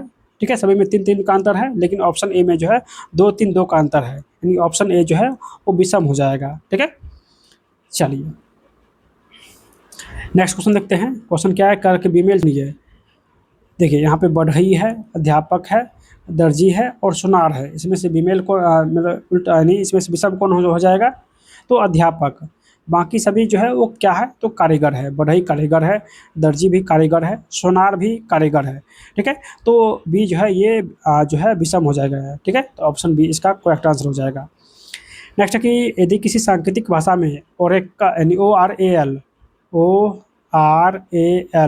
इसका जो है मान 6 9 1 3 है। ठीक है, फिर करा कि TOM का मान क्या हो जाएगा, TOM का मान क्या हो जाएगा। देखिए O 15 होता है, R 18 होता है, A 1 होता है और L 12 होता है। ठीक है, तो यहाँ पर एक कॉमन है। देखिए 5 और 1 इन दोनों संख्या को जोड़ दिया है तो 6 हो गया है, यहाँ पर 6 लिख दिया है। फिर 8 1 9, 8 1 9, यहाँ पर 9 लिख दिया है। फिर 1 का मान 1 ही होता है तो 1 1 हो जाएगा, और L का मान 12 होता है, तो दोनों संख्या को जोड़ने पर 3 आ रहा है तो 3 हो जाएगा। उसी प्रकार यहाँ पर भी बनाएंगे। T जो है वो 20 होता है, T का मान 20, O का मान 15 होता है और M का मान 13 होता है। तो 2 और 0 को जोड़िए तो 2 हो जाएगा। ठीक है, 5 और 1 को जोड़िए तो 6 हो जाएगा, 3 और 1 को जोड़िए तो 4 हो जाएगा। नहीं 2 6 4, 2 6 4 कहाँ पर है, तो ऑप्शन ए में है, ऑप्शन ए में है। ठीक है, चलिए नेक्स्ट क्वेश्चन देखते हैं। क्वेश्चन क्या है, रीजनिंग का क्वेश्चन है। 4 है, 14 है, 60 है, 228 है, तो अगला संख्या जो है वो क्या हो जाएगा। देखिए प्रथम जो है प्रथम में क्या किया है, तो 4 का पावर 1 में से 0 घटा दिया है। ठीक है, 4 का पावर 1 में से 0 घटाएंगे तो जो है कितना हो जाएगा, तो यानी 4 हो जाएगा, यानी 4 हो जाएगा। फिर 4 के पावर 2 में से जो है 2 घटाएंगे, यानी विषम सम संख्या घटाते जाएंगे, 2 4 6, तो 4 पावर स्क्वायर में से 2 घटाएंगे तो 16, 4 जो 16 में से 2 घटाएंगे तो 14 हो जाएगा, यहाँ पर 14 है। फिर 4 के पावर 3 करेंगे और इसमें से 2 के बाद अगला जो सम संख्या है वो 4 आता है तो 4 देंगे। ठीक है, यानी 4 के पावर 3 में से 4 घटाएंगे तो 4 चौक 16, 16 चौक 64, 64 में से 4 अगर माइनस करते हैं तो 60 हो जाएगा। ठीक है, यहाँ पर 60 दिया हुआ है। फिर 4 के पावर 4 हो जाएगा और इसमें से जो है 4 के बाद 6 घटाएंगे, 4 के बाद 2 4 8, 2 4 8 इस प्रकार घटाते जाएंगे, 2 4 8 यानी 8 यहाँ पर देंगे। तो 64 चौके 256 होता है, 256 में से 8 माइनस करेंगे, 256 में से 8 माइनस करेंगे तो ये 228 हो रहा है, 228 हो रहा है, तो यानी ये भी आ गया है। अब हम लोग करेंगे 4 का पावर 5 और इसमें से 8 दूनी 16 माइनस करेंगे, 8 दूनी 16 माइनस करेंगे तो ये हो जाएगा यानी 10 24 हो जाएगा, यानी 4 का पावर 5 10 24 हो जाएगा और इसमें से 16 माइनस करेंगे तो हो जाएगा यानी 10 8, यानी 10 0 8 हो जाएगा। ठीक है, जो कि ऑप्शन नंबर बी में दिया हुआ है, ऑप्शन बी में दिया हुआ है। ठीक है, चलिए नेक्स्ट क्वेश्चन देखते हैं। नेक्स्ट क्वेश्चन क्या है, चलिए नेक्स्ट क्वेश्चन भी रीजनिंग का ही है। क्वेश्चन है कि यदि परसों जो है बृहस्पतिवार था, यानी आज हो जाएगा, ये कल हो जाएगा, ये परसों, परसों क्या था, तो बृहस्पतिवार था, ठीक है। तो कल ये कल हो जाएगा। कल के 4 दिन बाद, कल के 4 दिन बाद क्या होगा, यानी ये आज है, तो कल के 4 दिन बाद क्या हो जाएगा, 1 2 3 4, यानी चौथा दिन क्या हो जाएगा। आज के सॉरी, कहा कि यदि परसों बृहस्पतिवार था, मतलब आज से यानी परसों जाएंगे पीछे, तो परसों बृहस्पतिवार था, तो कल के चौथा दिन क्या हो जाएगा, तो बृहस्पति, शुक्र, शनि, रवि, सोम, मंगल, बुध, बृहस्पति, यानी चौथा दिन जो है वो बृहस्पतिवार निकल जाएगा, बृहस्पतिवार निकल जाएगा, ठीक है। चौथा दिन भी बृहस्पतिवार निकल जाएगा, तो ऑप्शन जो है इसका बी हो जाएगा। क्वेश्चन में कर रहा था कि परसों जो है बृहस्पतिवार है, तो कल के 4 दिन बाद क्या हो जाएगा, कल के 4 दिन बाद जो है क्या हो जाएगा, तो बृहस्पतिवार हो जाएगा, ऑप्शन नंबर बी हो जाएगा, ठीक है। चलिए, और लास्ट क्वेश्चन क्या है, देखिए लास्ट क्वेश्चन है कि राहुल पश्चिम की ओर चलना शुरू किया। राहुल पश्चिम की ओर, देखिए जब मैप बनाइएगा तो ये, ठीक है, इस प्रकार मैप बनाइएगा। ऊपर में उत्तर होता है, नीचे में दक्षिण होता है, दाईं ओर जो है ये पूरब होता है, दाईं ओर पूरब होता है, और इधर पश्चिम होता है, इधर पश्चिम होता है। तो हम लोग सबसे पहले क्या कर रहा है राहुल, देखिए राहुल पश्चिम की ओर चला है, राहुल पश्चिम की ओर चला और यहाँ पर पहुँचा, ठीक है, यहाँ तक पहुँचा। थोड़ी देर बाद वह बाईं ओर मुड़ा, जब इधर की ओर जा रहा है तो बाईं नीचे की ओर होगा, ठीक है, बाईं नीचे की ओर होगा। तो थोड़ी देर बाद वो बाईं ओर चला, ठीक है, बाईं ओर चला, फिर वो अपने दाईं ओर चला। जब नीचे की ओर आ रहा है तो दाईं जो है इधर हो जाएगा, दाईं इधर हो जाएगा, ठीक है। तो दाईं ओर चला कर, फिर थोड़ी देर बाद अपनी दाईं ओर मुड़ता है, दाईं ओर मुड़ गया, ठीक है। और फिर वह बाईं ओर मुड़ता है, फिर बाईं ओर नीचे की ओर होगा, ठीक है, बाईं नीचे की ओर होगा, ये नीचे की ओर मुड़ा, फिर वह बाईं ओर मुड़ा, फिर वह दाईं ओर मुड़ा, फिर से वह दाईं ओर मुड़ेगा तो इधर आएगा, ठीक है, इधर आया, फिर वह दाईं ओर मुड़ा, तो कितनी बार दक्षिण की ओर मुड़ा, दक्षिण नीचे होता है, दक्षिण नीचे होता है। तो एक बार यहाँ देखिए, एक बार यहाँ पर दक्षिण की ओर मुड़ा और एक बार यहाँ पर दक्षिण की ओर मुड़ा, यानी 2 बार जो है वो दक्षिण की ओर मुड़ा है, 2 बार दक्षिण की ओर मुड़ा है। तो ऑप्शन जो है इसका डी हो जाएगा, ऑप्शन डी हो जाएगा। यानी राहुल सबसे पहले पश्चिम की ओर चला, फिर क्या करा है, थोड़ी देर बाद जो है वो बाईं ओर मुड़ा। जब पश्चिम की ओर चलेगा तो बाईं नीचे हो जाएगा, यानी इधर हो जाएगा, यानी बाईं ओर मुड़ा। फिर करा कि फिर वो दाईं ओर, जब इधर आ रहा है, यानी कोई व्यक्ति इधर आ रहा है तो इसका जो है दाईं इधर हो जाएगा, इसका दाईं इधर हो जाएगा, यानी दाईं ओर मुड़ा। फिर करा कि वो बाईं ओर मुड़ा, फिर इधर अगर कोई आदमी चल रहा है तो इसका जो है बाईं किधर हो जाएगा, नीचे की ओर हो जाएगा, यानी बाईं इधर हो जाएगा। फिर वो दाईं ओर मुड़ता है तो दाईं ओर इधर मुड़ेगा, यानी इधर मुड़ेगा। तो क्वेश्चन में पूछा गया कि बताइए वो दक्षिण की ओर कितने बार मुड़ा, तो एक बार यहाँ पर मुड़ा है, ठीक है, यानी यहाँ पे आया है दक्षिण की ओर, एक बार यहाँ पर आया है दक्षिण की ओर, टोटल 2 बार जो है वो दक्षिण की ओर मुड़ा है, ठीक है। तो इसका आंसर ऑप्शन नंबर डी हो जाएगा। तो दोस्तों हम लोग इस वीडियो में जो है टोटल 100 क्वेश्चन सोल्यूशन कर चुके हैं। अगर आप लोग चाहते हैं कि ये सीरीज रेगुलर जो है अपलोड रहे, रेगुलर जारी रहे, तो इस वीडियो को अधिक से अधिक शेयर कीजिएगा और सपोर्ट कीजिएगा, क्योंकि हर एक वीडियो के पीछे बहुत सारा मेहनत होता है, ठीक है।